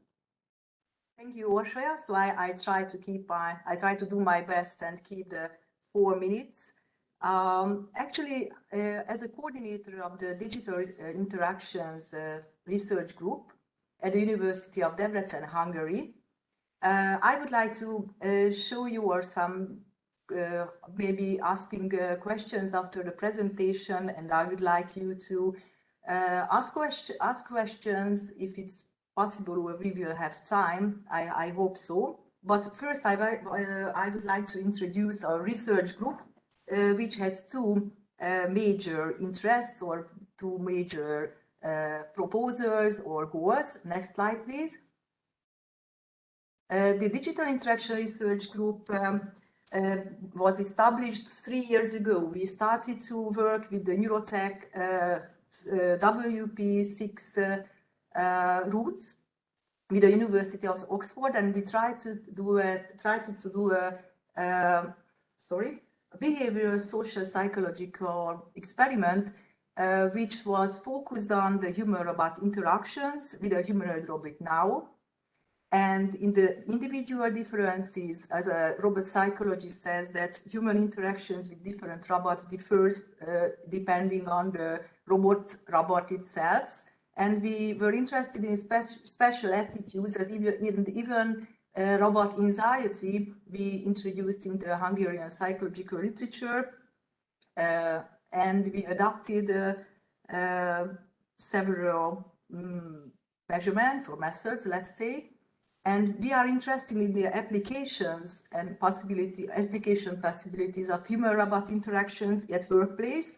Even in this week on Wednesday, we will have a discussion with the National Instruments, let's say, or American and Hungarian workplace or quite big workplace organization. And we would like to, on the other hand, not just the human-robot interactions, but we would like to develop and promote that kind of ethical, social, emotional needs and respect for human values, trainings and measurements which promote human-robot relationships. And besides, we are interested in human-to-human interactions as well. Esports players, we are working with esports player, home office, we are doing researches on home office, gamifications and online work groups. And we are interested in the leadership characteristics, mostly psychological characteristics of online work groups, not just at the workplace as well, but in sports or religious or artistic areas. And we would like to emphasize that the digital competencies nowadays, they are essential, not just demanded, but they are essential. Next slide, please.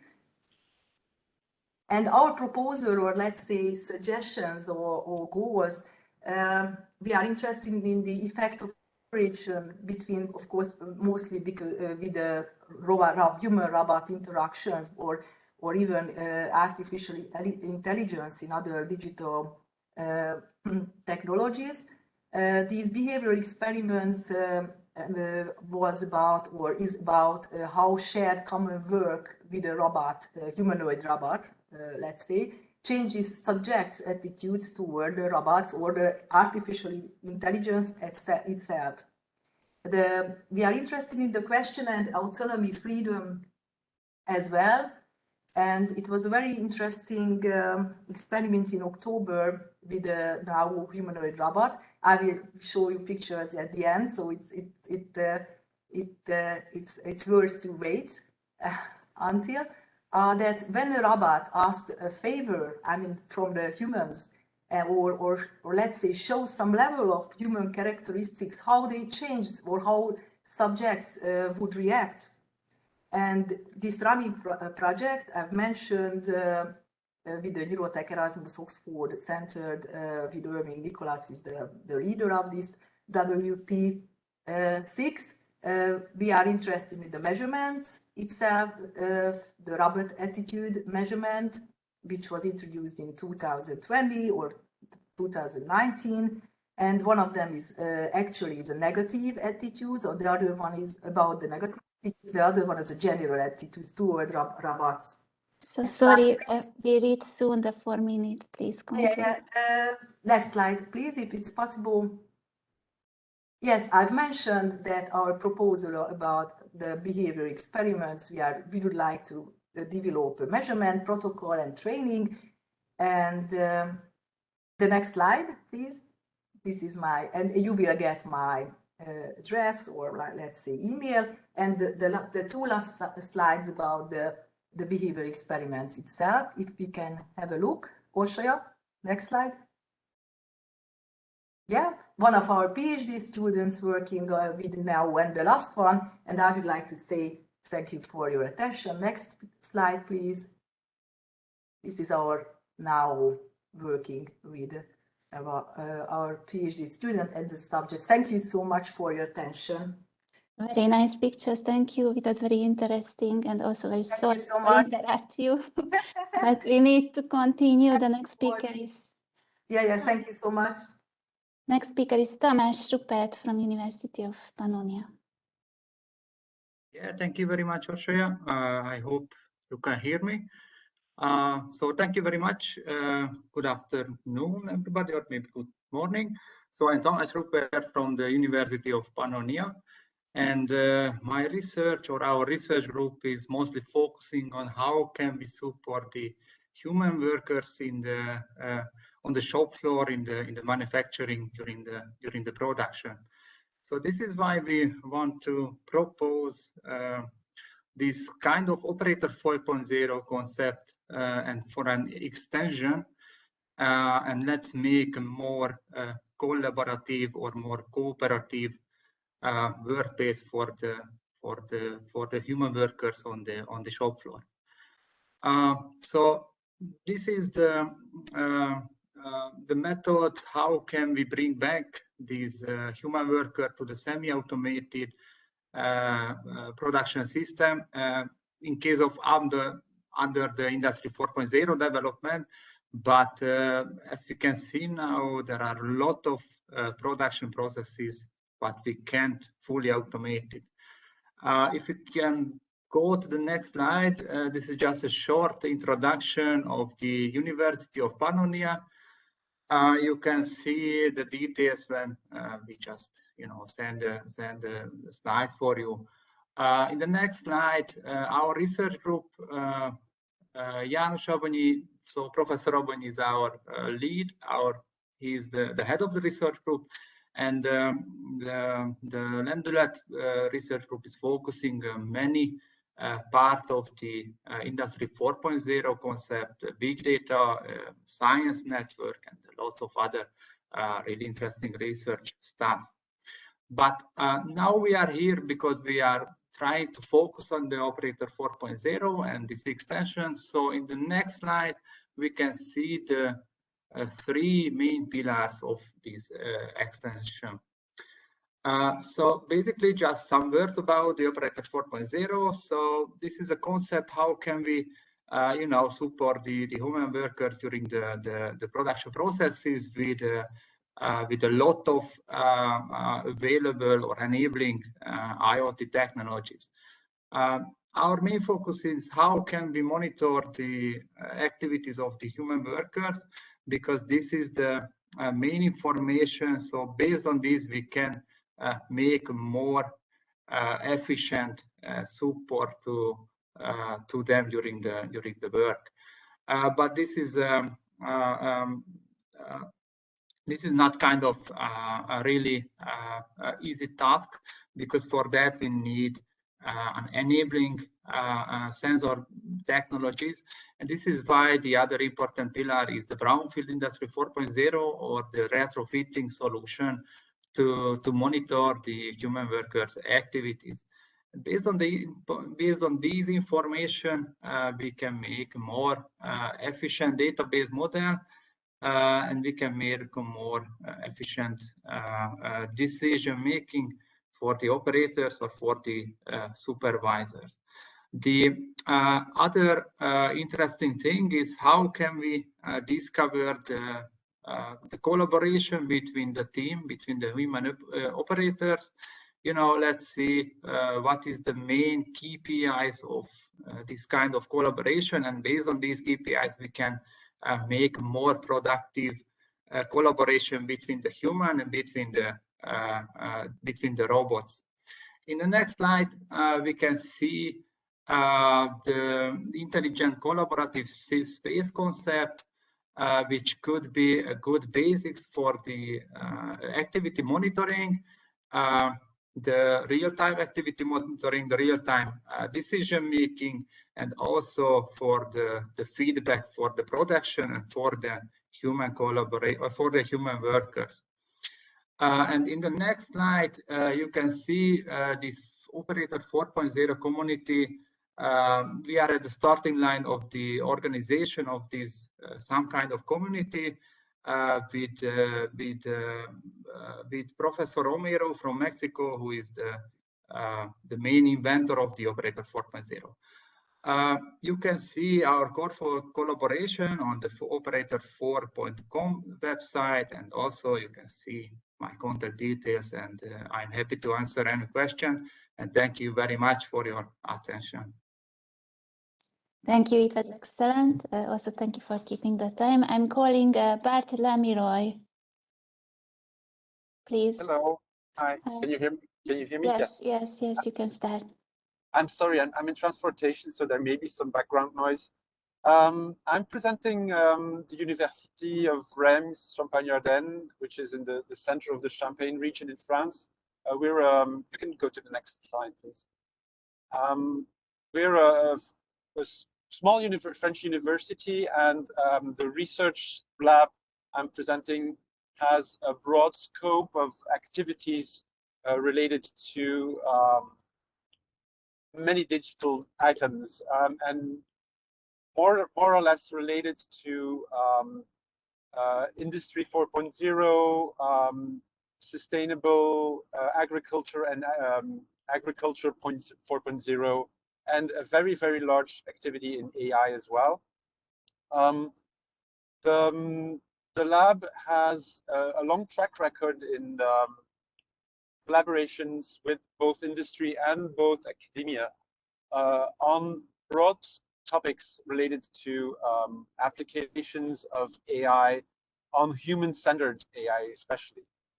We are a university, and our research lab has also a very strong activity in clinical applications of AI, and we're working very strongly with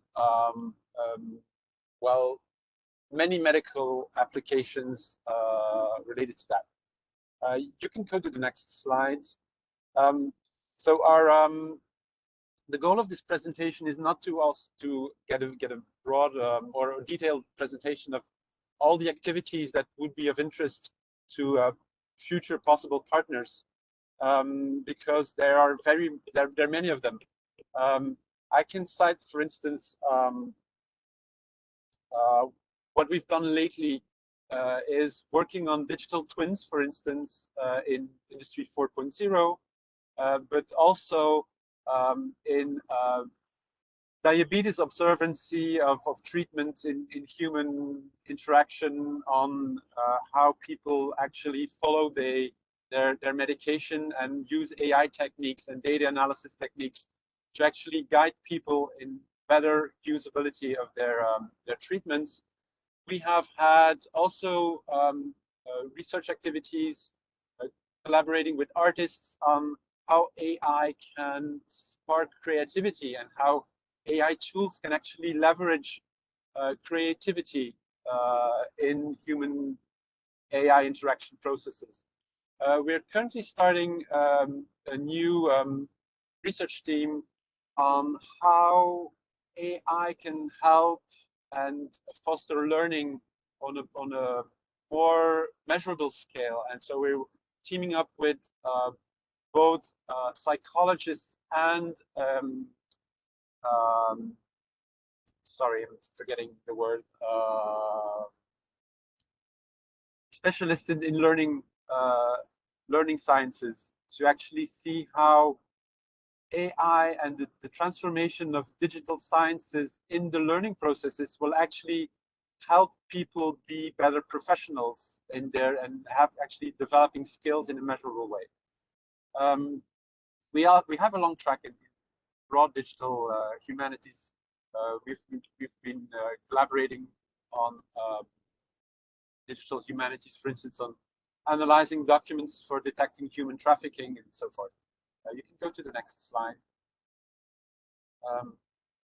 So our focus is trying to find partners in cluster 4. We have no particular project idea to present, but we have a very strong motivation, very strong track record to actually help those who are in search for expertise in the domain of AI and road sense to help them develop their projects. We are also, that's on a more personal point of view, scale, working on bias detection and leveraging tools to actually measure how bias is affecting different stages in AI and machine learning, and how to label data with respect to bias. And working on, for instance, a project on sarcasm detection in social networks that actually leverages these tools. Next slide, please. So please go to the websites of our lab. Here are my personal details, but I can also then put in contact with many of the researchers that are working on more detailed parts of what I've presented. So this is a very, very short and very rapid overview, but we have, as I said, various actual currently ongoing projects in the domains that may be of interest to you. Thank you very much, and open to any exchanges, of course. Thank you for sharing this. I'm calling David Staho. David Staho. Thank you. Are you ready? Yeah, I'm ready. Can you share my slides, please? Good luck. Yes, thank you. I'm here to introduce Smart Labs, our laboratory at the Budapest University of Technology and Economics. Can you please go to the next slide? Thank you. Can you click to show all of the...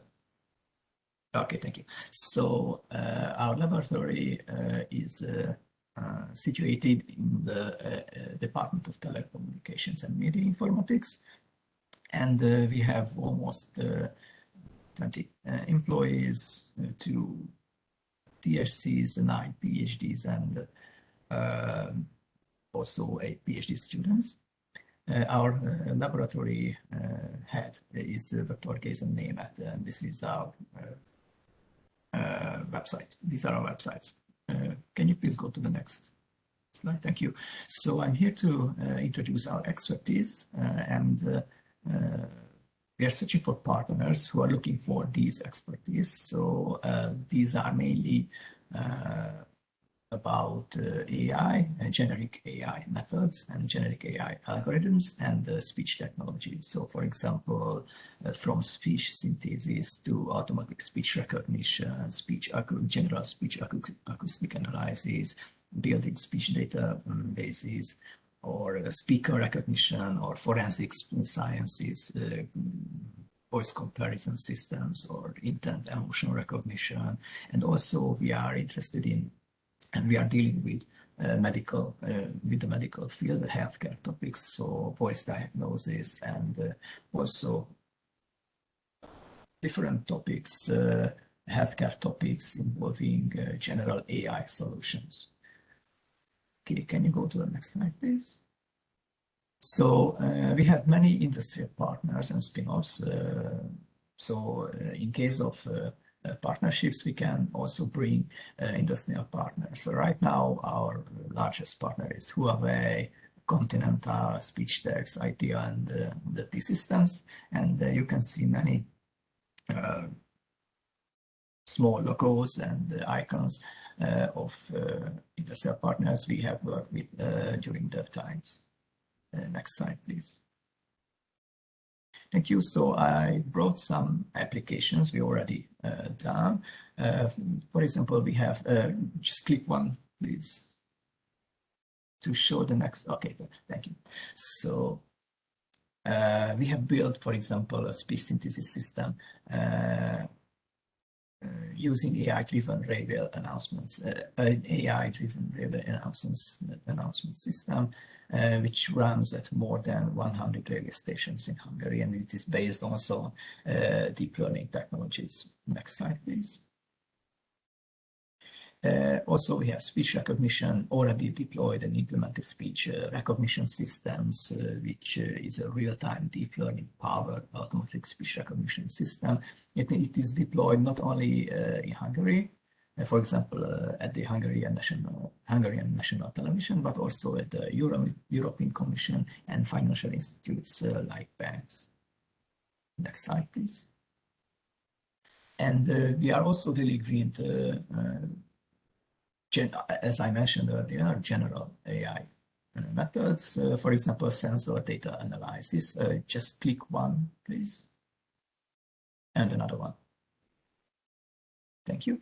So, for example, we have solutions for deep learning-based real-time classification on devices for behavior detection, activity detection, motion and gesture detection, which can for example, predict emergency alerts, behavior analysis, and user group identification, and using sensor data from smartphones, for example.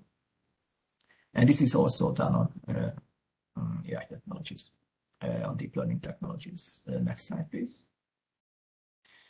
We have a deep learning collaboration, for example, with Continental. We have a Continental Deep Learning Competence Center at Budapest with joint PhD students and PhD, MSc student topics, and also research topics. And we're also involved in the AI for EU, European AI on Demand platform. Next slide, please. Oh, okay. We are also the partners in the AI Coalition Hungary. Okay, next slide, please. Thank you. And these are our research fields. Beside our practical applications, we are dealing in many research fields related to speech technologies and general deep learning, for example, natural language processing, text-to-speech synthesis, medical applications in speech, emotion detection, automatic speech and speaker recognition. Also, at the case of deep learning, for example, deep learning the fundamentals of deep learning, algorithms, deep reinforcement learning, and many, and so on. So this is just a short introduction and small summary of our topics. Thank you. Next slide. Okay. And this is my last slide. And if you have any project ideas that needs these expertise that we can offer, please email us, email to Géza, Német.Géza, or to me, Stavo.Dávid. Thank you. Thank you. It was excellent. I'm calling Mateusz Kozromski. Hello. From Poland, I suppose. Hi, you can start now. Yeah, can I have the slides? Yes. Okay. So my name is Mateusz Kozromski. I represent here Łukasiewicz Research Network, Institute of Innovative Technologies, EMAG. I am the manager for cooperation with business environment in this institute, and I will show you our competences, potential for cooperation. Next slides, please. Łukasiewicz EMAG is a member of Łukasiewicz Research Network, the third largest research network in Europe, with around 4,500 scientists and 28 institutes. Next slide, please. Main areas of our activity include cybersecurity, artificial intelligence, prediction, decision support systems, digital public services, IoT, Industry 4.0, research and certification, counteracting social exclusion, availability plus, digital education center. Next slide, please.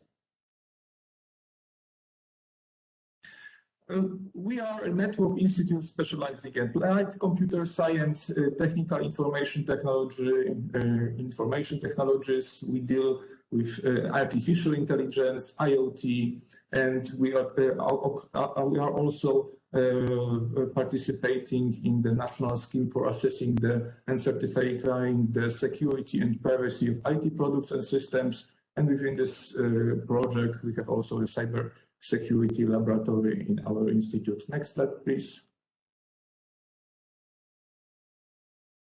In the area of artificial intelligence, machine learning, the institute carries out a number of R&D works related to the following issues: personalization of treatment, applications of AI, machine learning in cybersecurity, diagnostics of machines and devices, creation of analytical platforms for processing sensitive data, and examples of projects, integrated analytical platform, a skeleton system of automatic translation into Polish sign language using the mechanism of virtual human figure, dedicated tool to protect users, systems, and devices of Internet of Things based on machine learning and behavioral analysis, and also a project connected to the diagnosis and treatment of leukemia in children.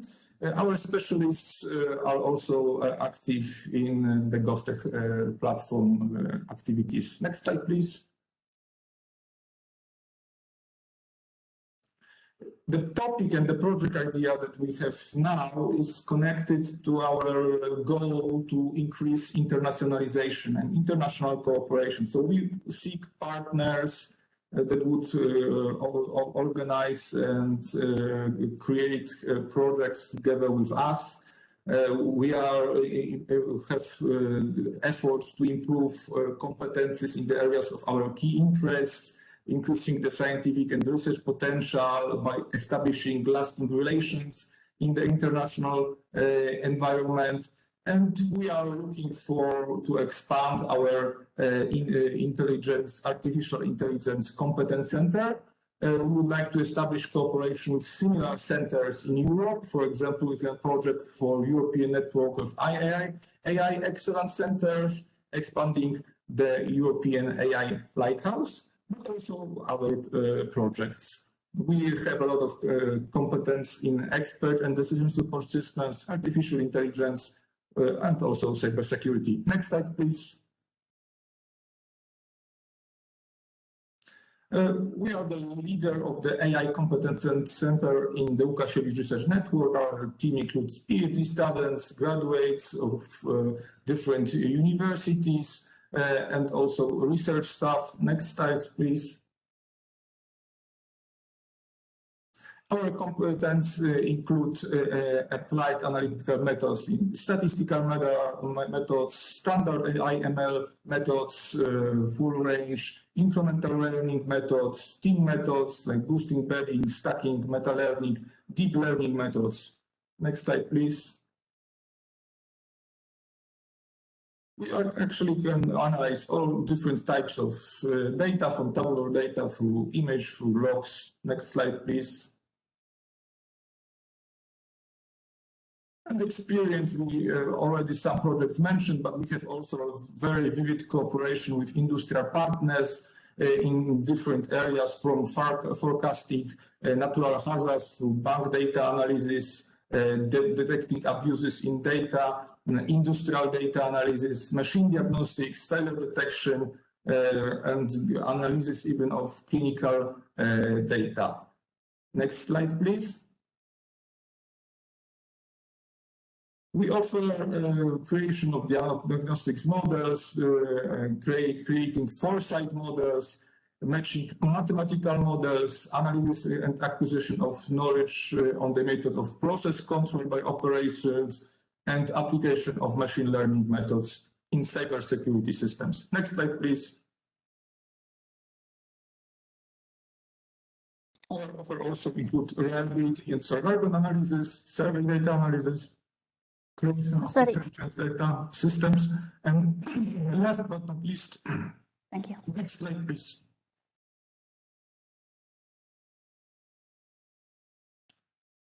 We can also help in cybersecurity and EMC laboratories. Next slide, please.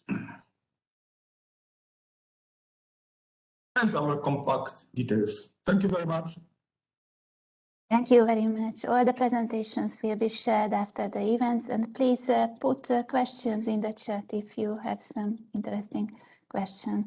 I'm calling Zoltán Máté from Idomsoft. Yes, can you hear me? Yes, you can start now. Okay. So before I start, I would like to say something about me. So I'm a research and development scientist working at Idomsoft Ltd, and I am the scientific and development coordinator of the protection of national data assets at the ICT and IT National Laboratory, with the collaboration of Pázmány Péter Catholic University. I have more than 10 years experience in research area. I worked before at CERN and in distributed computing, distributed analysis, and grid computing, cloud computing. In the next 4 minutes, I would speak about the real-time data analysis powered by AI. Next slide, please. So as I just said before, we are working within the ICT and IT National Laboratory, and our goal is to protect the national data assets and to provide all the necessary research and development for the consensus use of the national data assets. The structure of the collaboration you can see in the picture. There are two consortium members, Idomsoft Ltd and the National Security Services, and the members are universities and governmental members. Next slide, please.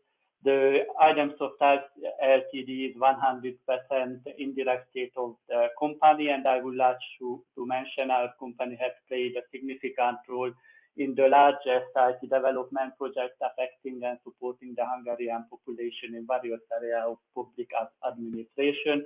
Next area, so the next page. Okay, I will start our competency with the research and development. We are doing with the collaboration of with the Pázmány Péter University, Budapest University of Technology and Economics, and ELTE. Next slide, please. And in addition, also we have experience in IT system design and implementation, IT operation, security as well. Next slide, please.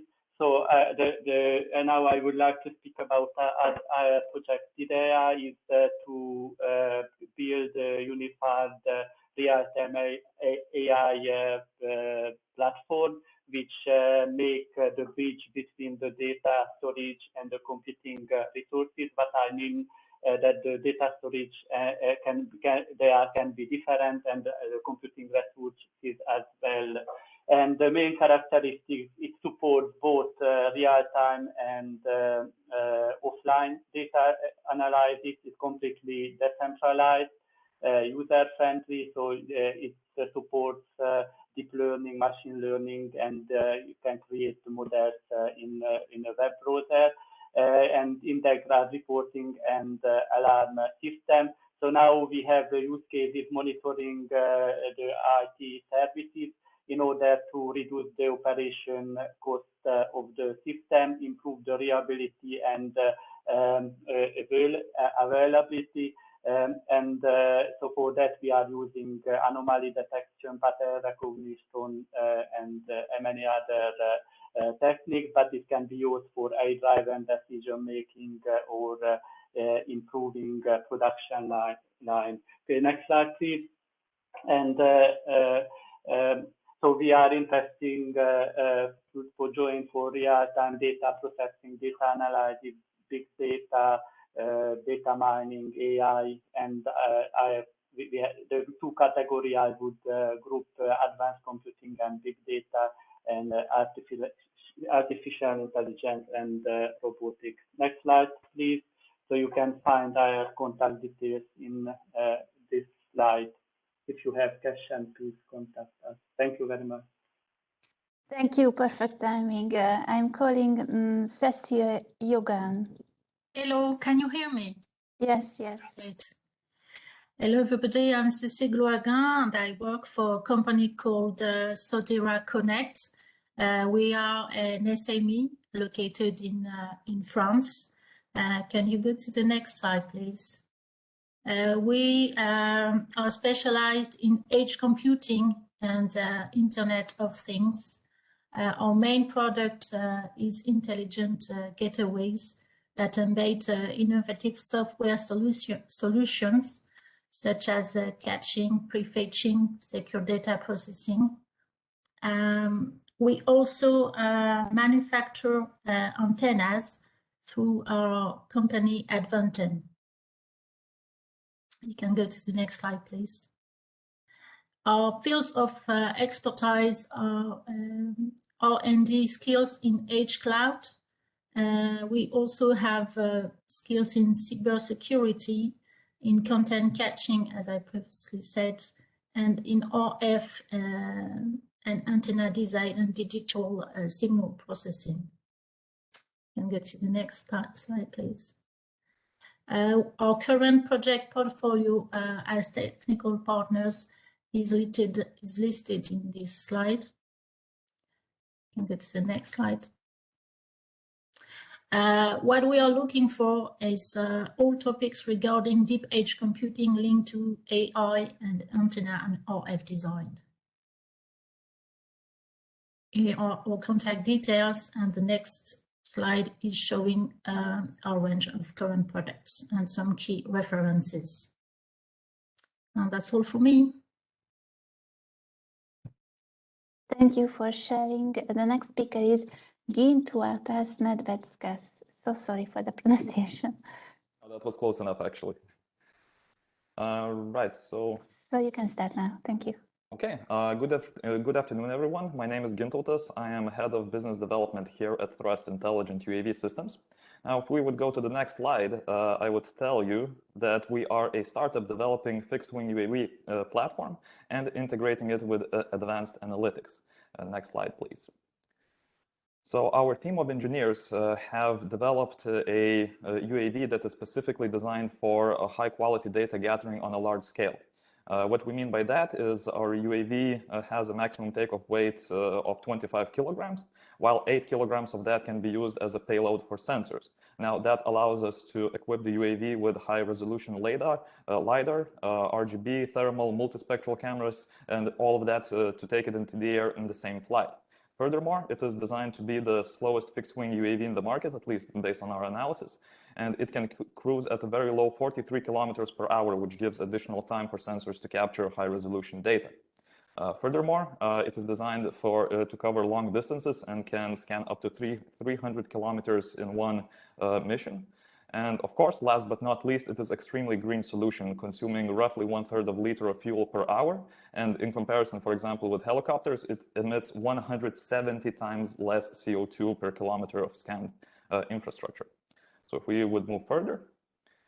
So for the last 4 years, our company was focusing on electricity grid inspections. We are currently working with Lithuanian transmission and distribution grid operators. Here you can see some LiDAR data examples that we gathered during our commercial projects. Next slide, please. However, to get to the AI part, as we like to say here in Thrust, the data is only as good as its analytics. So our team is also developing an AI-based analytics software that would be able to automatically identify the key infrastructure elements and identify the defects in the infrastructure that needs to be fixed. Next slide, please. So what we bring to the table in terms of skills and competences is, first of all, the unmanned aerial robotic system development and the performance optimization. What we mean by that is if you have some specific use cases, we not only can adjust the sensors and the payload of the UAV, of the whole drone, but we can adjust the whole drone to maximize the performance, which is crucial if we want to develop solutions that would be possible to be scaled on the European level. Further, we are ready to cooperate on AI-based analytics software development. And also, what we believe is highly important is we provide high-quality data collection services, which, for example, can be used for your AI algorithm training.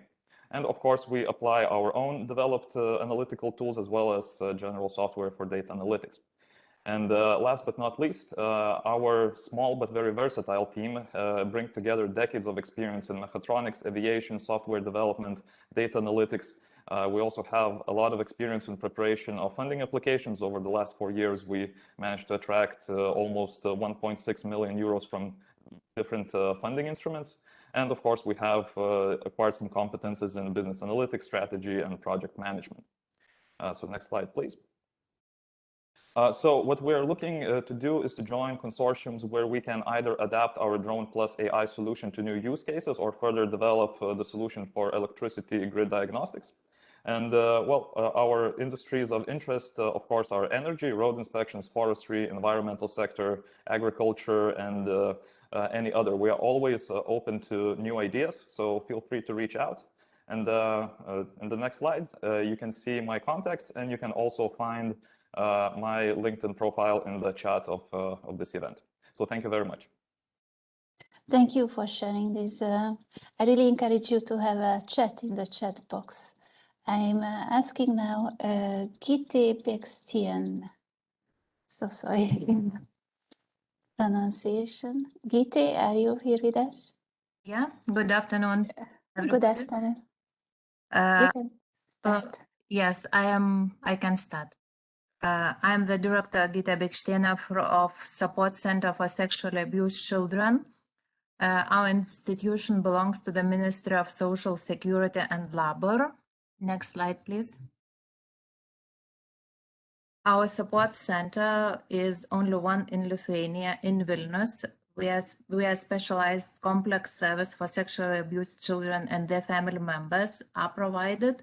Since the opening of the center, the 3rd of June in 2016 until the end of 2021, the services were provided to 1,500 children, more than 1,000 were girls and about 500 were boys. Next slide, please. Our services are provided 24/7. There are 10 sleeping places here at the time. Child can stay alone or with parents or guardians. Usually children stay here for 3 days. If necessary, they can stay longer. Next slide, please.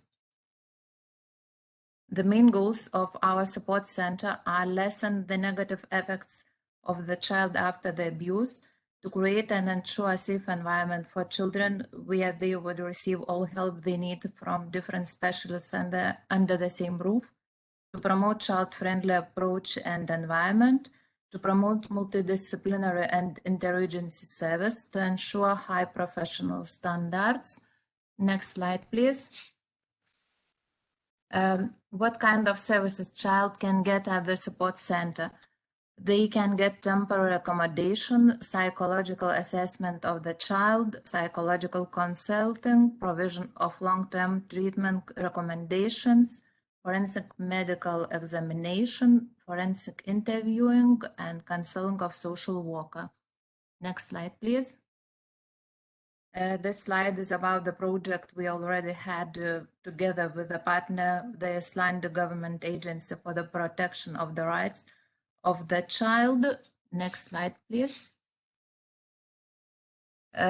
We'd prefer to establish a new department of our support center for sexually abused children in other town, also in Lithuania. So the main goal is to expand the center in other town. Next slide, please. And here you can see our contacts. Thank you. Thank you for sharing this. The next speaker is Chris Barber, University of Birmingham. Chris, you are here. Hi. We are sharing your presentation. Please start. Okay, thank you. Next slide. We're a big university in the middle of the country of England, and contrary to what you might think, the UK still liked Europe, so we still would like to be involved in European projects. If you move on to the next slide, this is my idea. We've been working on interactive dialogues for AI for a few years now. Related to Marco's overview at the beginning of this morning, AI, he gave an overview of regulating AI.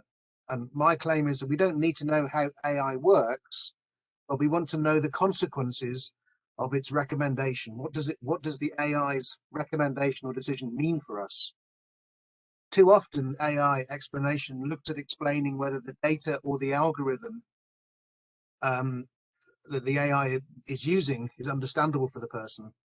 But this isn't what people need. If we trust the AI, then we might not need an explanation. If we don't trust the AI, then knowing the data or the algorithm may not be helpful.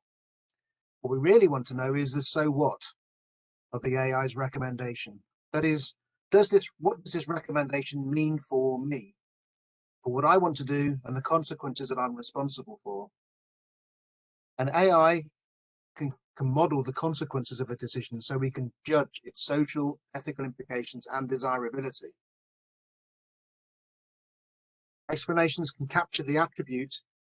Sorry, I'm still reading. Explanations can capture the attributes that AI uses for its decision, but that's not enough for a human understandable explanation. What's needed are forward models that show the consequences of AI decisions using combinations of these different attributes.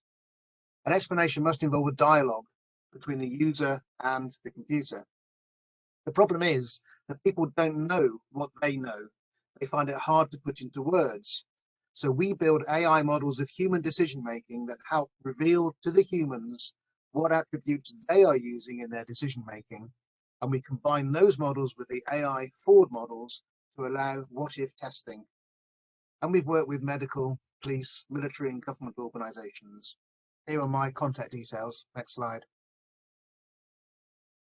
Thank you very much. Thank you, Chris. Next speaker, Eva Kipnis. Eva? Hi. Hi. Hello. Hi. Hi. Yes, can thank start. you. Hi.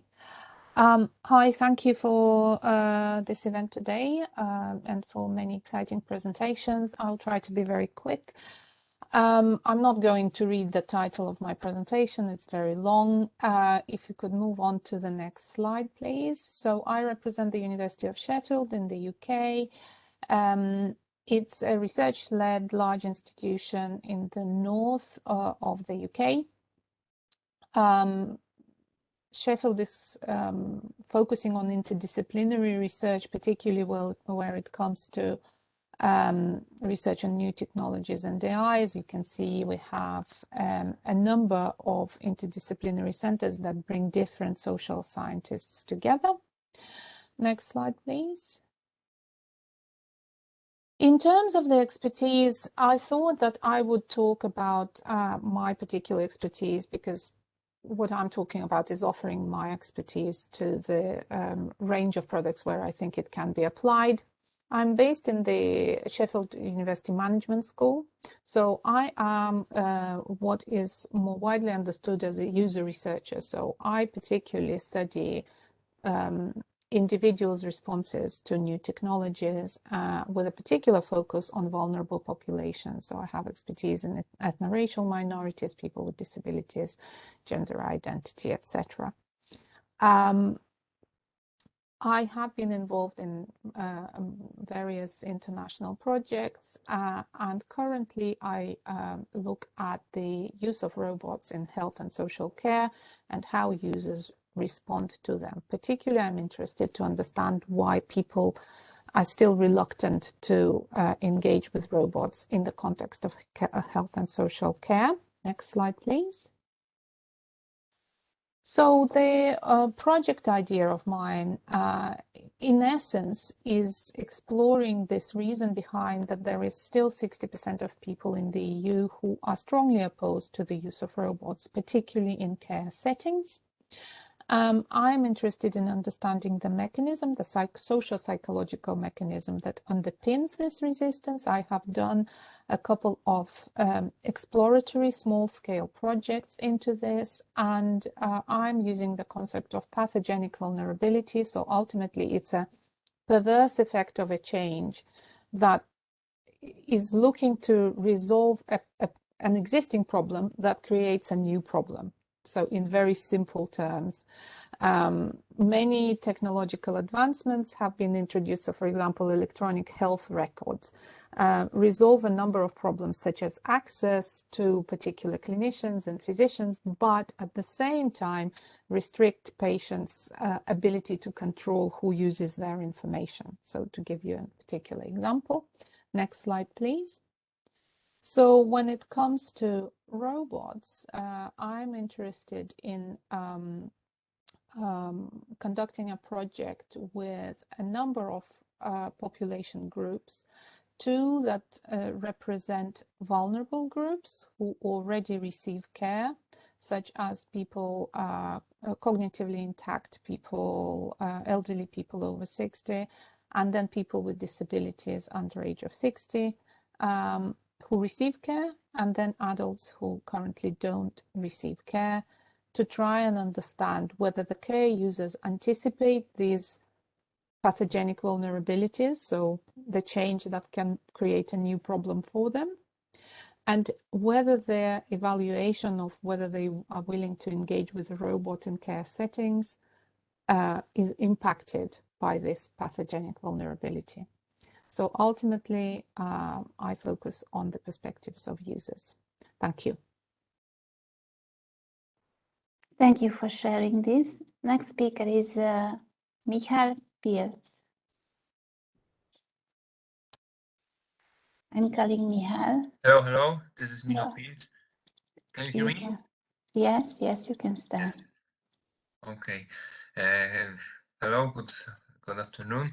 My name is Michal Pirc. I'm representing Poznań Supercomputing and Networking Center, so cybersecurity department. And for many years, we've been involved in research in cybersecurity, especially in next generation networks. Next slide, please.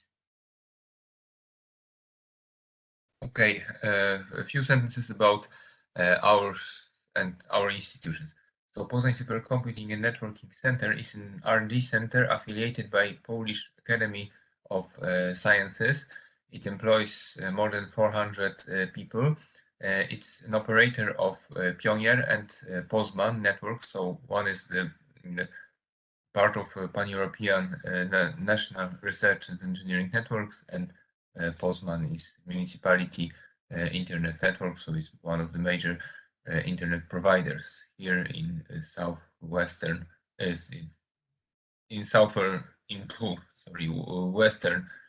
Poland. And for many years we've been involved in European and Polish R&D projects, and we do R&D together with science, industry, finance, and public administration. And the main area of interest are high performance computing and next generation networks, new data processing architectures. So, for instance, e-books and so on, so digital libraries, so digitizing national archives in Poland, also involve IoT services, but also security of systems and networks, and this is our main quarters. Next slide, please. Our department, so cybersecurity, spans all areas of our activity. Not only cloud, not only data center, but also, so we've been involved in operational work, but also protection of IT infrastructure, but also security tasks in R&D projects, and internal and external cybersecurity audits. So for the municipality, for financial institution, and so on. So here are some current and past research projects we've been involved. So Protecti, Symbiote, Géant, Medix, and our leading topics are advanced threat detection, complex event processing, machine learning, AI, and so on, that can be exploited also with SCADA, IoT. One of our projects, best SCADvans, so where we exploited these kinds of techniques for cybersecurity in SCADA systems. So Profinet, Profibus protocols, and so on, threat intelligence sharing. So our expertise can be used in Industry 4.0 and many areas of activity. Also for the area of medical sector, we did our expertise for this topic, because one of the divisions in PSNC is involved in delivering sophisticated modern solutions for hospitals, also in Poland. Next slide, please. So these are our areas of interest. So Industry 4.0, as I also mentioned, protection of critical infrastructure like energy, telecommunications, and so on, smart factories. And the partners sought are SMEs, software houses, law enforcement, academia, and last but not least, but most important, the end users, so pilots. So thank you very much.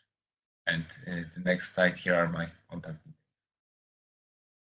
Thank you, Michal. Our last speaker is Daniel Zahini. Daniel, Hello. You can hear start. me? We hear you. Thank you. Thanks. So my name is Daniel. I'm from Grenoble University, where I am professor, but also engineer in microelectronics for design of mixed signal circuits. I'm going to present the beginning of a new program, which is about ultra-low power converters. And one application we targeted is in vitro microelectrodes array And this will be in collaboration with a laboratory in Switzerland. I will show their reference very soon. Next slide, please. So we all heard about Neuralink, which is the new company from Elon Musk, about how to make a connection between electronics and our brain.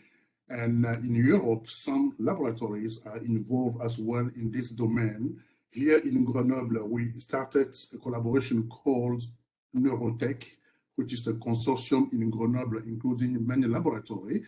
And we present here this project as one part of this consortium, which is multiple and many ideas at the beginning. So once again, in Grenoble, in my laboratory, TIMA we focus on the readout, the design of the readout electronics, and mainly the analog to digital converter.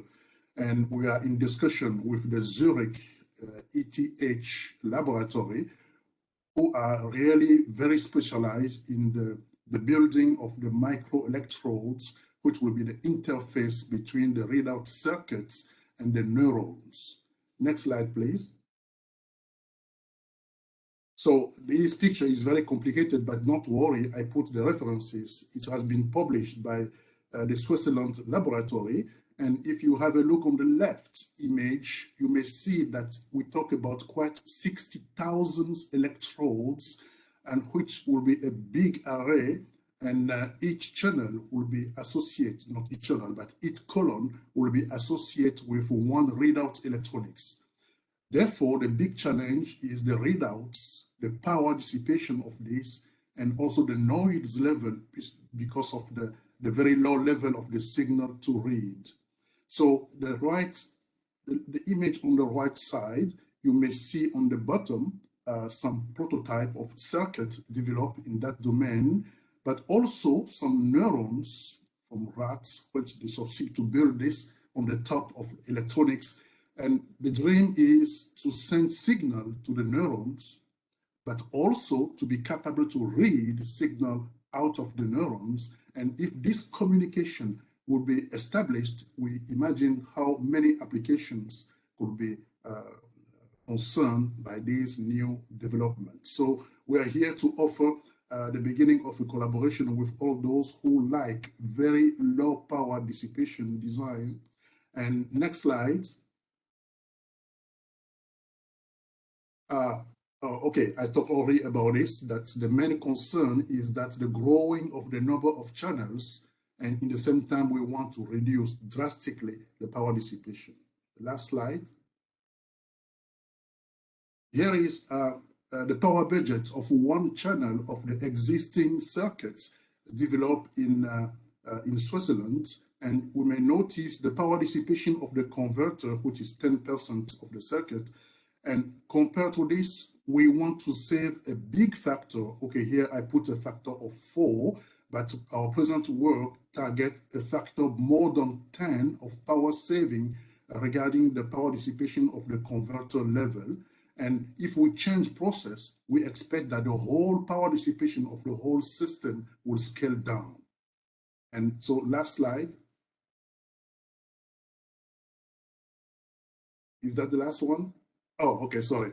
My updated. So I will update the presentation with my okay. You have my email with the website of my laboratory, which is a TIMA laboratory. About 120 people working. We have about 50 PhD students, and we are very open to many design centers, startup or laboratories to build a collaboration in connection with the Zurich laboratory to build a new device. Thanks. Thank you. Thank you. I'm happy to manage to keep the time limit. We even have 4 minutes. So if somebody wants to introduce himself, I'm asking him now, and please, you have 5 minutes or even a little bit less. So is there anyone who want to take a presentation or a short introduction? If not, I really thank you for participating in this session. And as I said and Aliki said earlier, we share all the presentation and all the information on the website. You even get an email about this. And if you have any questions to the presentation, please don't hesitate. Look each other and write each other and start to collaborate. I'm really happy to participate in this event, and I hope you can find good opportunities for consortia and collaborations. Thank you, and now I'm passing the floor Maya to open the last session in our agenda. Thank you again. Goodbye. Yes, hello everybody. Thank you very much, Orsoya. We are now coming to our last part of our event today.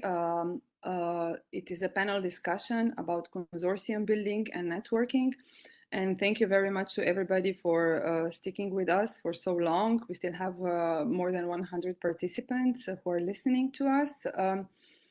For this last part, for the panel discussion, we have invited 5 experienced researchers, research managers from 5 countries who will share with us the insights on and their tips basically on how they are networking, how they are looking for the partners for their projects, how they are looking for the coordinators, how they are building projects.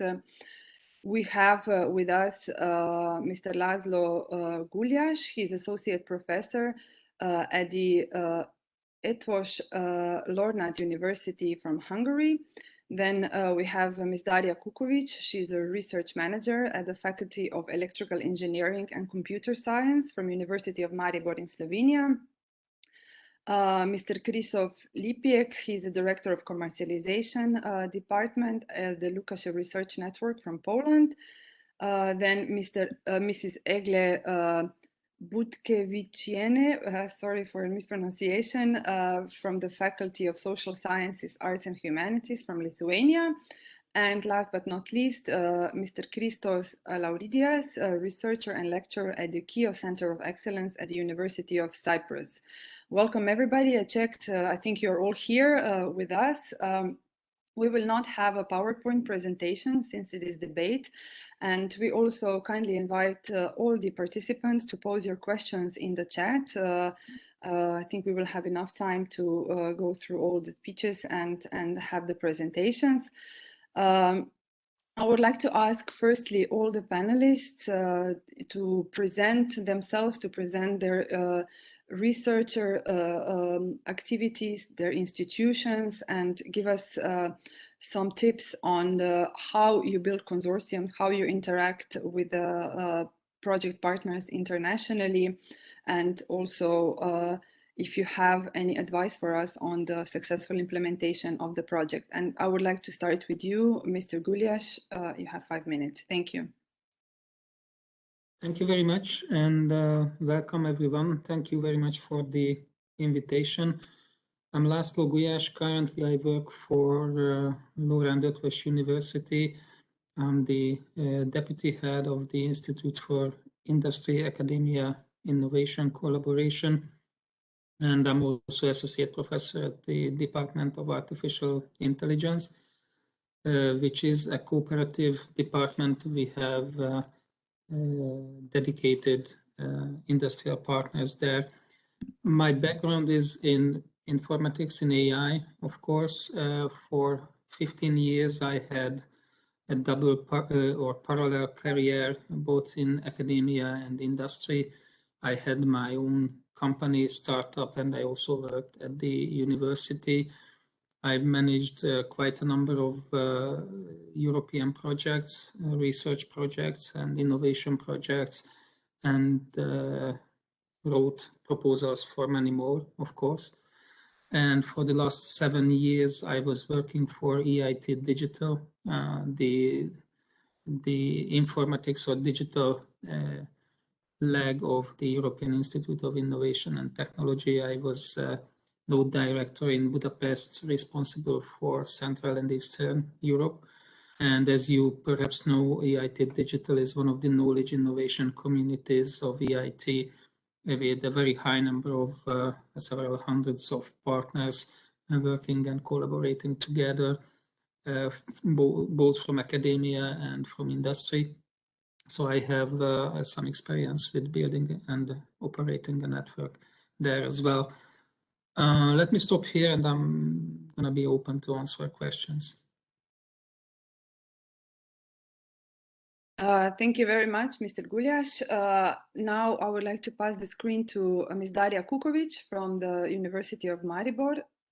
Darija, are you with us? Yes, hello, can you hear me? Yes, we can hear you. Please go ahead.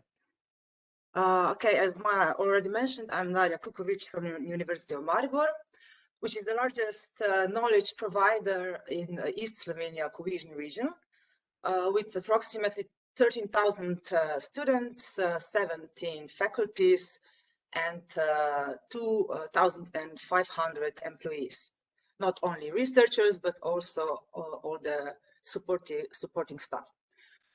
University of Maribor is very entrepreneurially oriented university, and thus has strong partnerships established with business, governmental and non-governmental institutions, NGOs, and other institutions, municipalities, and other local communities, in order to initiate concrete projects contributing to new jobs and new products with or services with high added value. University of Maribor is also founder and main operational entity of Digital Innovation Hub University of Maribor, bringing together Slovenian and European research and development expertise from different vertical market areas to horizontally support them with beyond state-of-the-art solutions, digital solutions especially. I personally work on faculty of Electrical Engineering and Computer Science, which is also the biggest faculty at our university and is also one of the leading educational and research institutions in the field of electrical engineering and computer science in Southeastern Europe. Our faculty is experienced in coordinating and participating in various projects. Only our faculty, for example, is currently involved in over 40 European projects, Horizon 2020, Interreg, Erasmus+, then also NATO and US Navy projects, and then more than 20 national funded research projects, and more than 50 projects where we work directly with industry. So we don't have any funds from national or European institutions. We are quite successful. Our statistics from the last 3 years, for example, are very expressive. More than we were applying for more than 50 projects every year, and our success rate is more than 20%. In 2019, it was even 30%. So we get more than 10 projects every year, which is really promising because our young researchers are getting more and more interested in application, and not only application, but also in pre-application phase, which is, for my opinion, very important phase. And maybe some of them are not acknowledged enough to be involved in them. Okay, my personal activities are, of course, oriented especially in our Office for International and Structural Funds projects, where we are 5 people, and only I work in application and pre-application phase. So maybe some of the activities will be explained later. So I will pass the screen to my colleagues today. Thank you very much, Darija, for a brief presentation. So now I would like to invite Mr. Christos Lipiec to briefly present himself as well. Please. Thank you very much, and good afternoon, everyone. Thank you for this privilege of speaking or participating in this panel. Today, I represent Łukasiewicz Piap Institute, which is a part of Łukasiewicz Research Network. It's a new structure brought into life not even 3 years ago, more or less in April 2019. And it consists of 28 research institutes located in 12 cities in Poland. Altogether, we are about 7,500 of employees. And if it sounds familiar, that's because Mateusz, in one of previous sessions, already introduced this concept of Łukasiewicz Research Network to you. So as he previously said, we are dealing with health, smart mobility, sustainable economy and energy, and last not least, digital transformation. So that's the whole network of institutes. And today I represent one of them, which is called Łukasiewicz Piap. And we are the first and the biggest research institute for automation solutions and robotics in Poland. We have 300 employees. Roughly half of them are engineers, and we are located in Warsaw and in Toruń. But majority of our employees work in Warsaw, in Poland. So we, from technology point of view, we focus on services of design, integration of cyber physical systems. We also do small lots and individual production. We develop measurement systems and sensors. We design and develop user interfaces. In the space area, we are mostly dealing with downstreaming and geolocation, and also embedded systems. So these are our main technology focuses. In the sense of industries, we focus on defense and security, and here we are one of world leaders of mobile systems, which we develop in-house and manufacture and sell worldwide.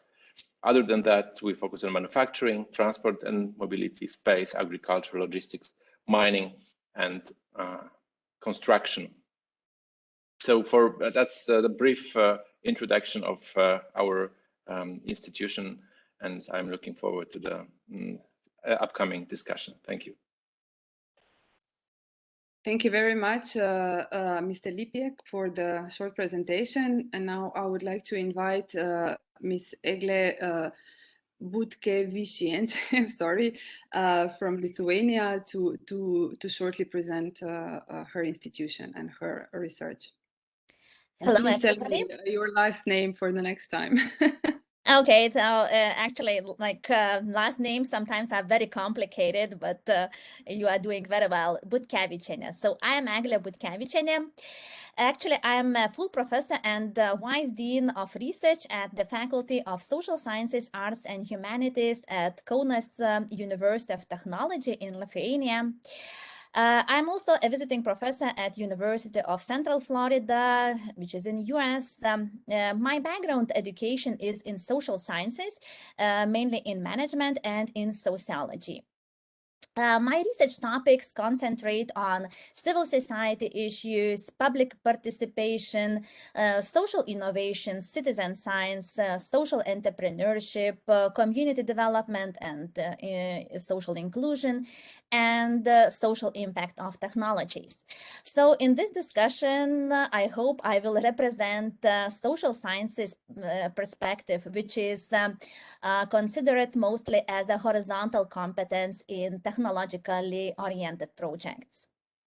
Regarding the participation in projects, I am constantly participating in international projects, starting from, I would say, 6 framework projects. Currently, I am leading KTU team in 3 Horizon 2020 projects, which are on democratic efficacy and the varieties of populism in Europe, then empowering youth and co-creating social innovations and policy making through youth, citizen social science, and supporting sustainable institutional changes to promote citizen science in science and technology.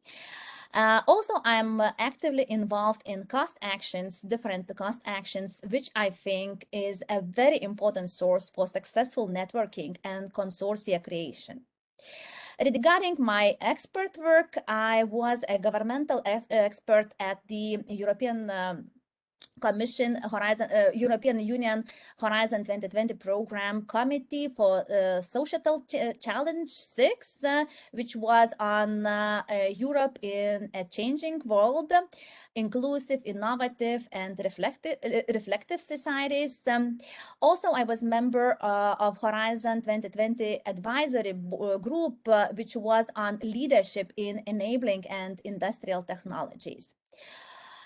Also, I was an expert evaluator of projects and still am funded by different programs like Horizon 2020 program or Research Council of Lithuania.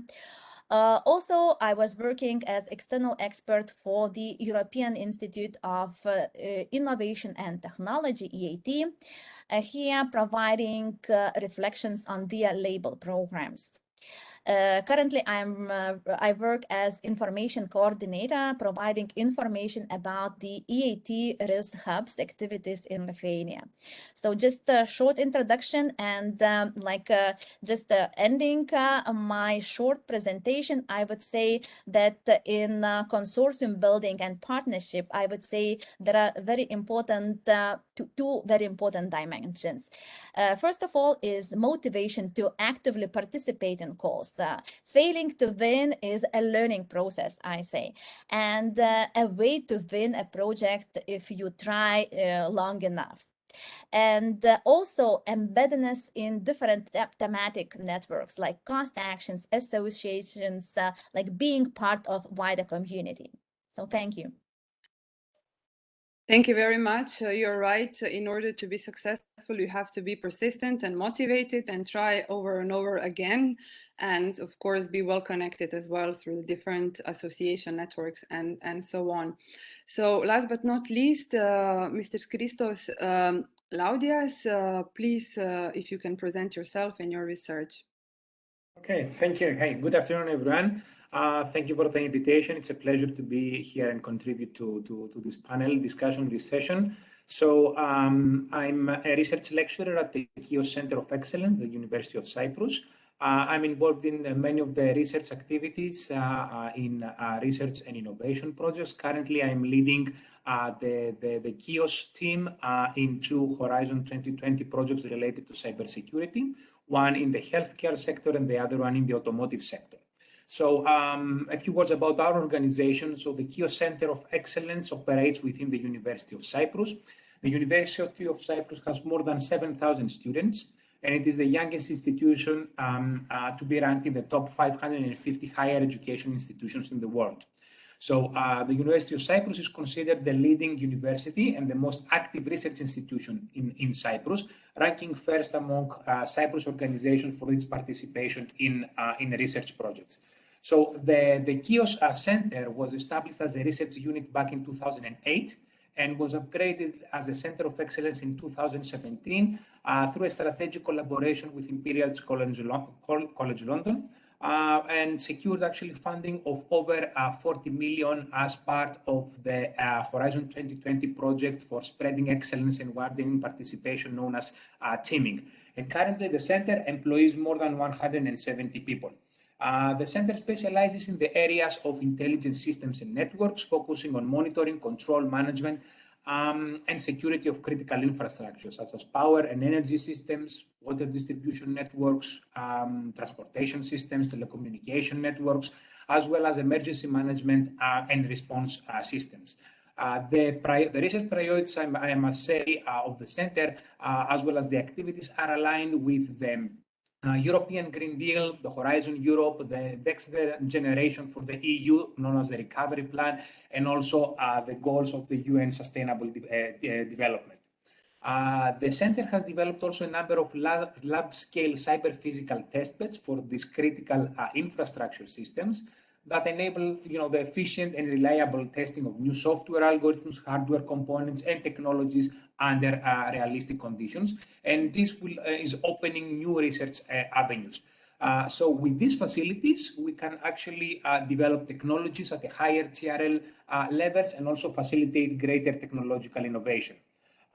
In 2017 also, an internal entity was created within the center, so we call it the Kios Innovation Hub, that aims to enable the technology transfer of the core research competencies of different teams within the center to organizations that are involved with critical infrastructures. So in this way, we bring research and practice together in an innovation ecosystem to develop, tools, methodologies, generating novel insights, and conducting data-driven research.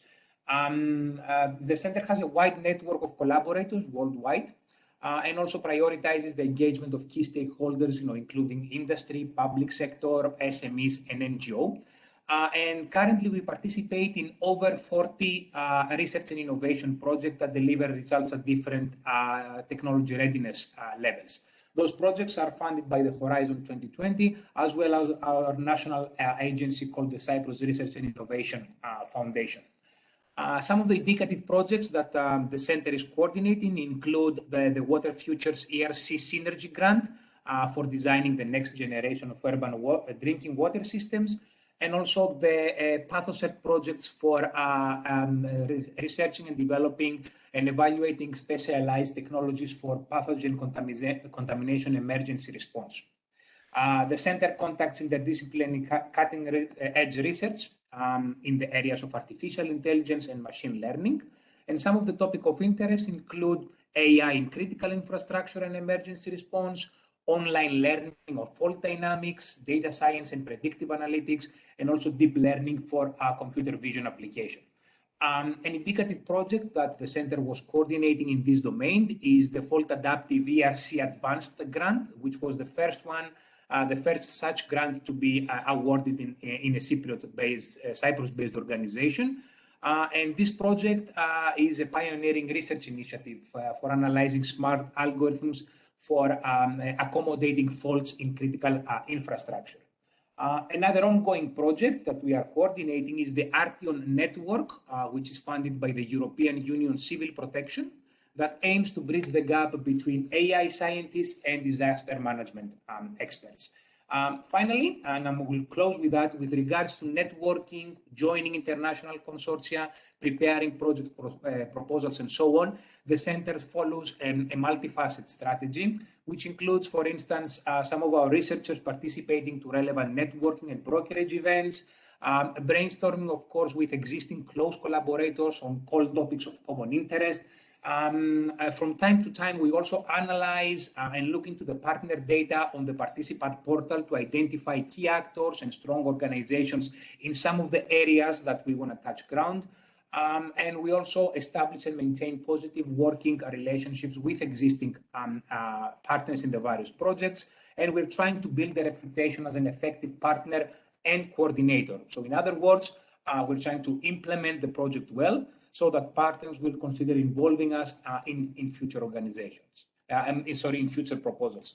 So I will close with this and look forward to the discussion and to elaborate more on all the topics posed by the panelists. Thank you. Thank you very much to all of you for your initial points, initial words. Mr. Laszlo Gulyás, a question for you, being director of the EIT Digital Hub in Budapest.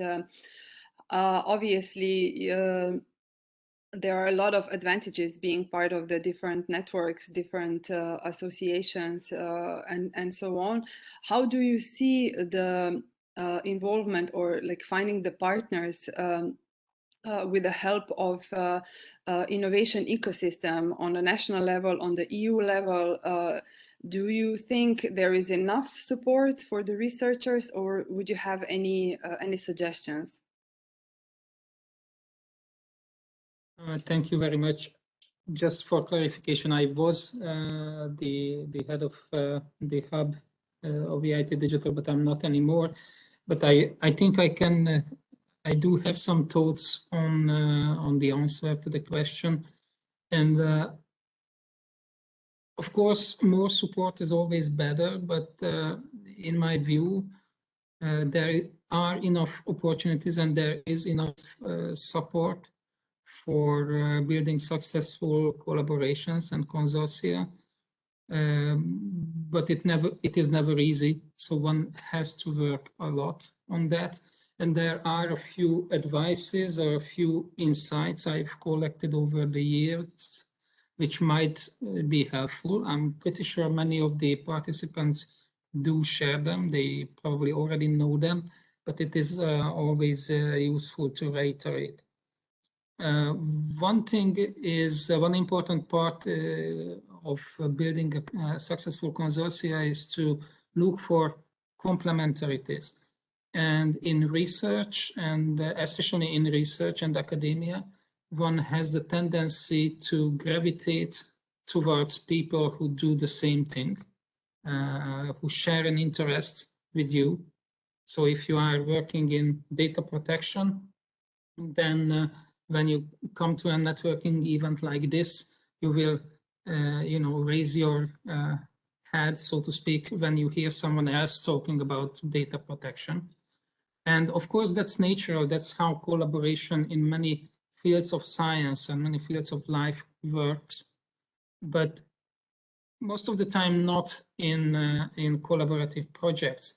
Because if you have an expert in, say, what the example was data protection in the project already, then probably there is no need for another one, or there is a limited need for another one.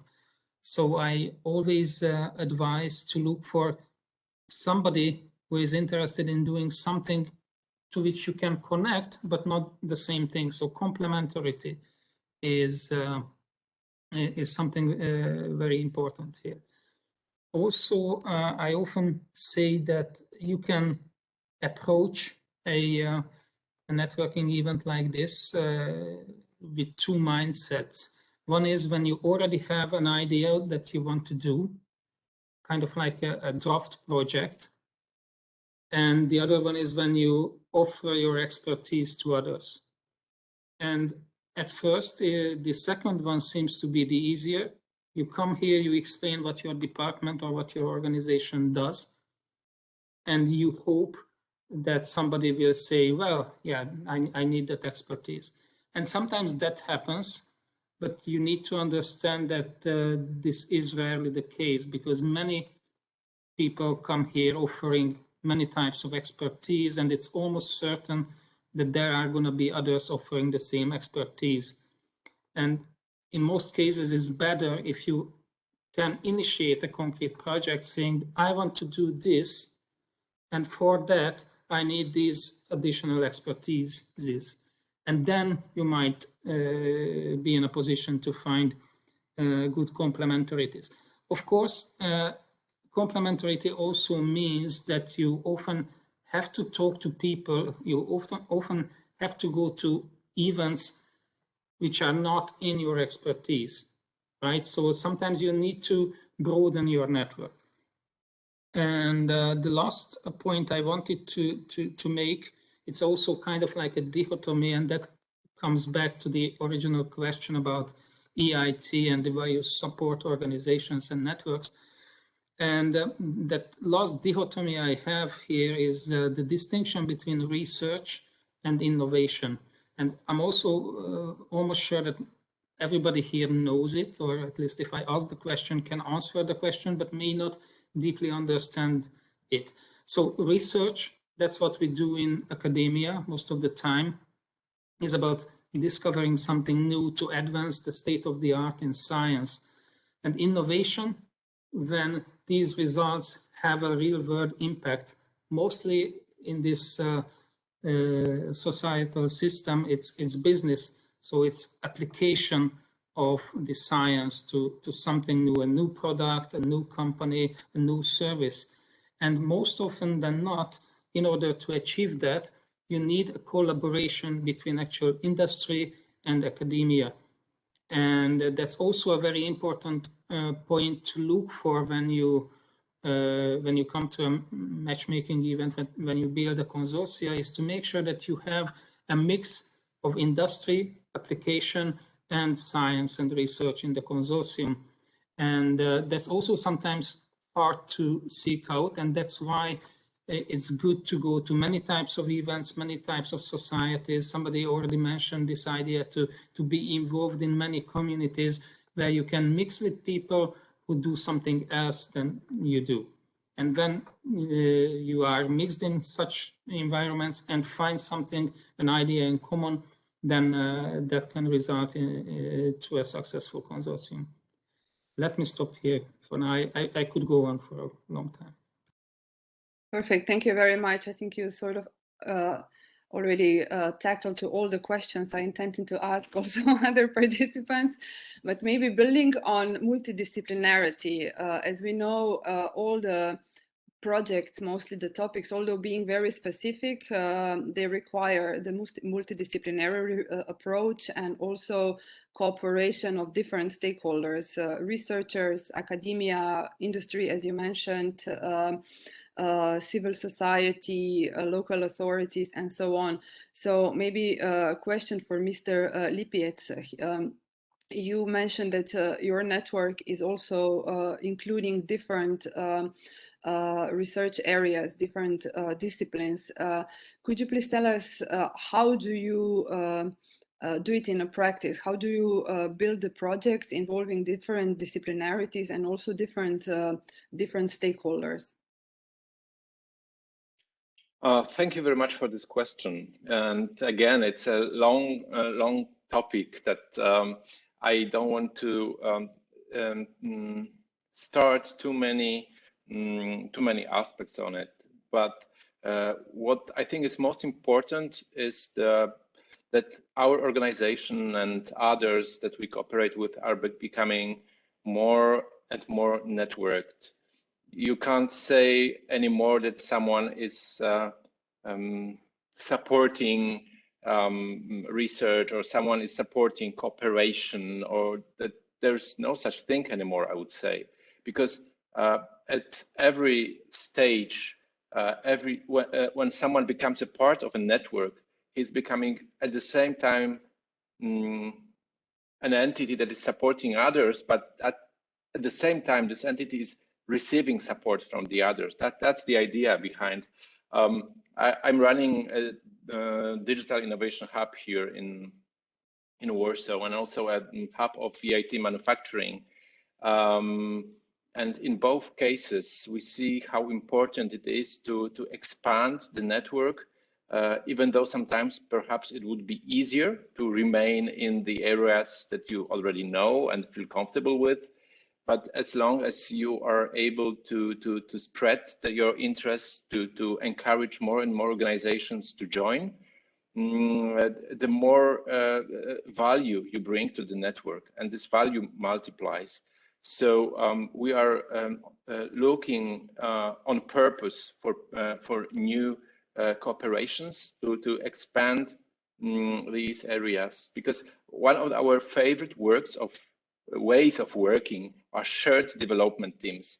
These are teams where we work together with our customers, and that's a way to learn, because we learn from our customers, the customers learn from us, and then we can involve also other partners from our network. That's the way digital innovation hubs work.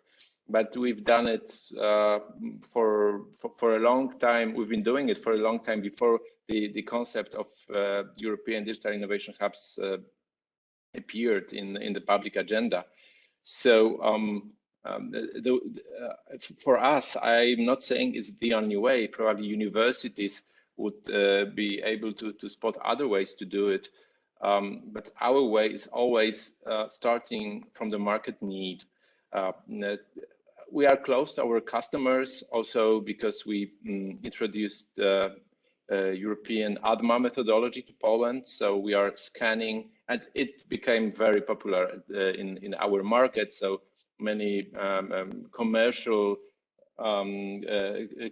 companies started also providing this kind of scans to manufacturing companies. So that's one of the ways that we are keeping a very close relation with companies. We know about their needs because we are checking them on a regular basis. So that these needs are our starting point. And the main idea behind our Digital Innovation Hub is that that the company, when they find us, they don't have to look any further, because we will provide them support not only based on our competencies, and we have quite several institutes who could do it, but also other institutions from our network. And just not to spend too much time on it anymore, I will just mention one more way we are doing it in Łukasiewicz Research Network, because we have this open call for companies where they can challenge us. We call it challenges. And after that, we have 10 days to answer such a technology-related challenge. We create a consortia within our research network and then provide an offer to a company looking for technology. And quite often, we need to come together with people from different institutes with different specialities, specializations to actually provide the answer that the company is looking for. So just to summarize with some example, it's a Horizon 2020 project we are doing right now. It's about robots for manipulation of deformable, non-rigid, flexible materials. And we already have 8 companies willing to use this technology, and the result of this project will be introduction of these robots in 8 manufacturing companies. Thank you. Thank you very much for your really in-depth answer. And I think this last initiative that you mentioned, I already heard at one of your presentations a few weeks ago, this challenge from the industry. I think it is really something that many of us can look upon. Daria, you mentioned before that you are the research manager, of course, and you are the only one responsible for really scanning all the project proposals and looking and finding the right proposals for your researchers. Could you please tell us a little bit how your work looks in practice, how you organize your work, how you connect researchers in your university with the international partners? And if I may borrow the question also from the chat, Janos asked, how do you select project partners? What kind of criteria do you have for that? Thank you. Okay, I guess that in this panel, I'm the only research manager who is not also a researcher, but I only work in administrative office for this European funds. So I have more time than usually researchers do, just to select good or appropriate opportunities, funds, etc., and also partners. When I started, this was, I don't know, 5 years ago. In this office, I have no idea how to start actually, because we were not so good at these applications at our faculty, and who can give me the good advice if we are not so good? So we were doing this together and trying, and you know, I'm still learning. And before the COVID, it was enough time to travel. We were traveling a lot to different locations, even to Brussels. We also become your member of Slovenian Business and Research Association located in Brussels, with a lot of networking opportunities, and they are also members of ERIN, for example, or Vanguard Initiative, which was all new for me, because I'm not an engineer. I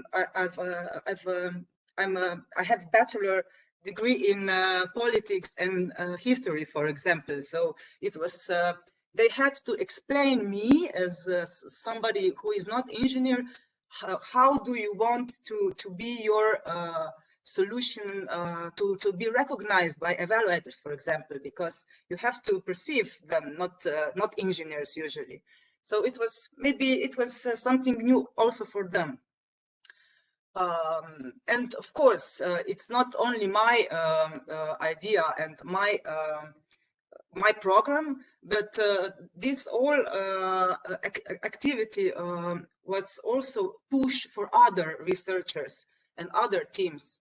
And I don't have, I'm not the only one who is responsible for good results, for example, but we also have teams that are totally, that they really don't need us, for example, but it was pushed for all of us. So I don't know, the right at the beginning when we didn't have enough experiences in such projects, my suggestion was to contact good consortia, especially the winning ones, and then when we get enough experience, then we can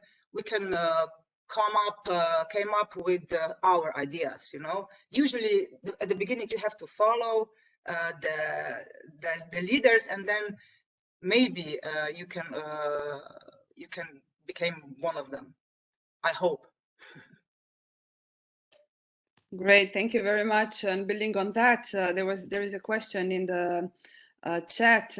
It seems that everybody's avoiding being a coordinator of the project because it comes with a lot of responsibilities. And maybe also if we go to you, Egle, you are of course very experienced, and if you could tell us a little bit more how to switch from being a partner, becoming a coordinator, and in your case, obviously the being evaluator also helps. And also you mentioned you're the only one in this group with the expertise in the social sciences and humanities, if I understand. How do you find your place in the project proposal, which are typically technical and typically natural sciences? How do you convince project partners and coordinators to take you in on board with your social science expertise? Thank you for the questions, and I think these questions are very relevant when you are thinking of building consortia. So thinking about the switch from partner to coordinator, I think there are several aspects that are important in this, I would say, long way, because like one thing is expertise, and I would say sustainability. To be an expert in the topic, because when you are trying to be a coordinator, you have to show expertise in the topic and also expertise in management. So being a coordinator requires for you much more efforts building consortia and writing a proposal than from the partners. Usually, at least from my practice, coordinator takes the lead of the idea development and also takes responsibilities of management and mostly dissemination activities. So actually, this is a decision that you have to think about. And first of all, you have to answer yourself several important questions. First of the questions is, do you have capacities to be a coordinator? Because coordinator requires much more dedication in time, in resources, rather than being a partner. So thinking about your internal resources is very important thing here. Who will be writing a proposal? Because when we have like partnership, a consortium, partners usually contribute with feedback or writing some parts of the proposal, but coordinator takes a responsibility of writing and homogenizing all the proposal. So you have to think about who will be writing the proposal and how to divide all responsibilities and involve partners. Then I would say like the path from partner to a coordinator, you have to be visible, right? Visibility is one of the strategies that you have to go, not just being an expert, because if you are an expert but nobody knows about this, you will fail because like nobody knows that you do a lot of things in this topic and this area. So being visible and what I mentioned before, to be involved in networks. When I say networks, I mean different associations, like it might be associations that connect on some topic, or also like some research field, but also associations that connect different multidisciplinary approaches. That's why I mentioned cost actions, because cost actions usually join researchers from different research fields, research areas, right? So, for example, cost actions are on the topic, which unites and joins, invites participation for engineering, like researchers from engineering, from social sciences, from humanities, or from other disciplines. And these multidisciplinary resources, consorces, are very much useful for then building a proposal on some topic, because you have to show previous experience. Then evaluating proposals, always evaluate as look how these partners participated or were connected in previous research or previous activities. So, for example, showing that you already participated in some proposals or some networks, like cost actions, like organizations, associations, is a very good path to go, and to build a strong and effective, efficient consortium. So also participating in matchmaking events also is a good strategy. When you scan, for example, those who introduce themselves and who will receive the most attention in matchmaking events, those who proposed a coordinator role, right? So everyone wants to be a partner, but of course not everyone wants to be coordinator. So being courageous and having expertise and being visible, I think this is a path to go from the partner to coordinator. And you also mentioned one more question. Please remind me. Yes, very briefly, please. We are 5 minutes over time, so very briefly, as a scientist in social sciences and humanities, how do you find your place in a typically technical project? Okay, just very briefly, social sciences and humanities is a horizontal competence, which, for example, in every technological project is a dimension of it's a human dimension, right? For example, to assess the needs of stakeholders or to provide some ethical considerations. So all these competencies needs social sciences perspective. So I think all technological projects have to have in mind this social science and humanities perspective, which does not ruin the idea of the project, but also what I think Laszlo was saying, it complements and strengthens consortium. So thank you. Perfect. Thank you very much. So now, last but not least, Christos, a question from you. We already talked about a lot of about the visibility of how important it is to communicate your research areas, your research institutions. What is your experience? What are the tools you use the most to communicate and to network with the international partners? Yes, thank you. I mean, just a quick follow-up on the previous question about the SSH, let's say, expertise. I mean, this is now increasingly, let's say, requested in several Horizon Europe, let's say, proposals.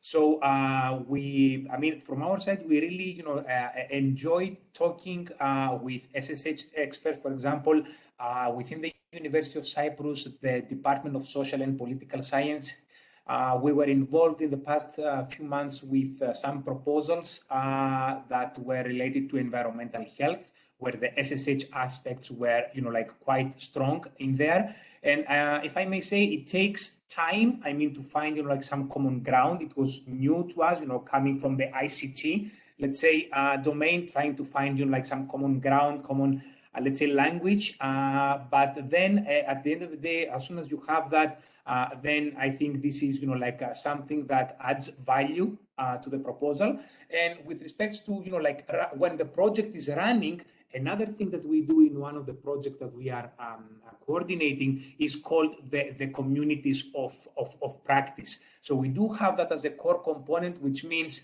having, let's say, workshops and discussions with SSH experts, but also the end users or civil society organizations, bringing them together at the phase of collecting the requirements in order, let's say, to co-design the technical solution and have, like the human in the loop in the design phase from the beginning of the project. Now, going back to the question about the visibility, the previous panelists already mentioned several of the channels, for, let's say, communicating the research, attending the brokerage and networking events. Definitely, I also agree about the joining networks.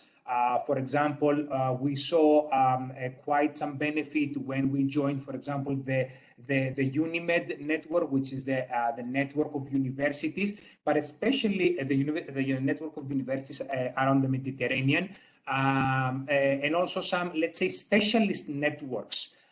For example, like the Water Europe network, which is related to water distribution networks, which is a core, let's say, vertical in our research center. Now, the thing is that you need to identify, like the subgroups. Typically, these networks are huge, right? So you need to identify those subgroups, typically, like in the form of working groups that not only to attend, but also try to actively contribute, take initiatives, like try to, let's say, have an impact also on the agenda, right? So this way you gain some visibility.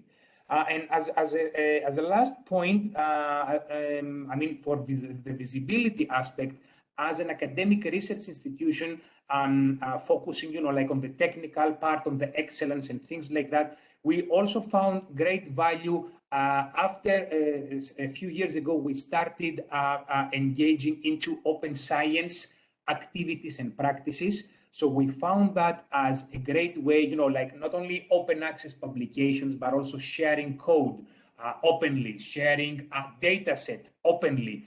That was a great, let's say, instrument, if you like, for opening up new, let's say, communication opportunities with various partners. They definitely contributed to increasing the visibility of the center. And of course, like they show, let's say, they highlight also, like the excellence aspect of the organization, attracting, like higher, let's say, quality invitations to proposal, if I may say.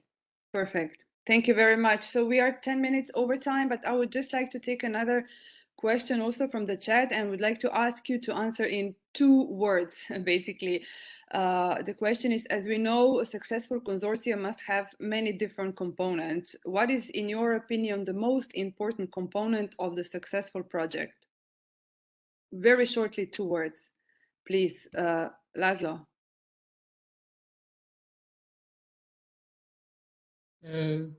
Thank you very much. I could not hear the question properly. I'm trying to find it in the list. So maybe somebody else goes and I will find the Okay, question. Till you find it, maybe Daria? You have to find some really experienced consortium. How do you know that? When you're talking about state of the art, if you're a good researcher, you have to recognize it.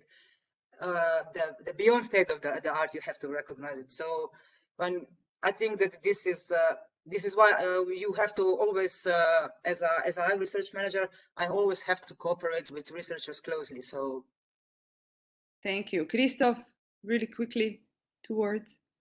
2 words, added value. You have to know what your project provides to its stakeholders. and then everything you build around it. Very true. Thank you. Egle, what would be your advice on successful motivation, multidisciplinarity, and complementarity? Great, perfect. Christos, what do you think? Yeah, I would say one word, I would say, and that is chemistry. Chemistry between, the partners, having a good relationship, trust, so that, whatever experts they are, whatever, strong they are in their domain, if there isn't this kind of chemistry between them, this will never end up to, a successful and competitive proposal and a funded and hopefully a funded project. So it takes more than two actually to tango when it comes to, let's say, proposal preparation and running the project. Very true. Human touch important. Laszlo, back to you. What do you think? What is the most important component? Two words: commitment and complementarity. Complementarity we discussed, and commitment is was also mentioned. It's motivation of all partners to contribute. Great, perfect. Thank you very much. With this, I would like to close our panel discussion and also to close the whole event. Thank you very much, all the panelists, all the speakers, all colleagues from the co-organizing team for a really great job. I hope it was successful. I hope you will find some good ideas, some new ideas, new contacts, and that will result in some successful project proposals. All the presentations will be uploaded on the website of the event. It was mentioned several times in the chat. You will all receive as well thank you email with all the links. So please stay in contact for any questions. We are available, and I wish you really, really nice afternoon and bon appetit for those who still have to have lunch today. So thank you very much, and enjoy the day. Bye bye. Thank you. Bye bye. Thank you. Bye bye. Thank you. Bye. Thank you. Bye bye. Thanks. Bye. Bye. Bye. Bye.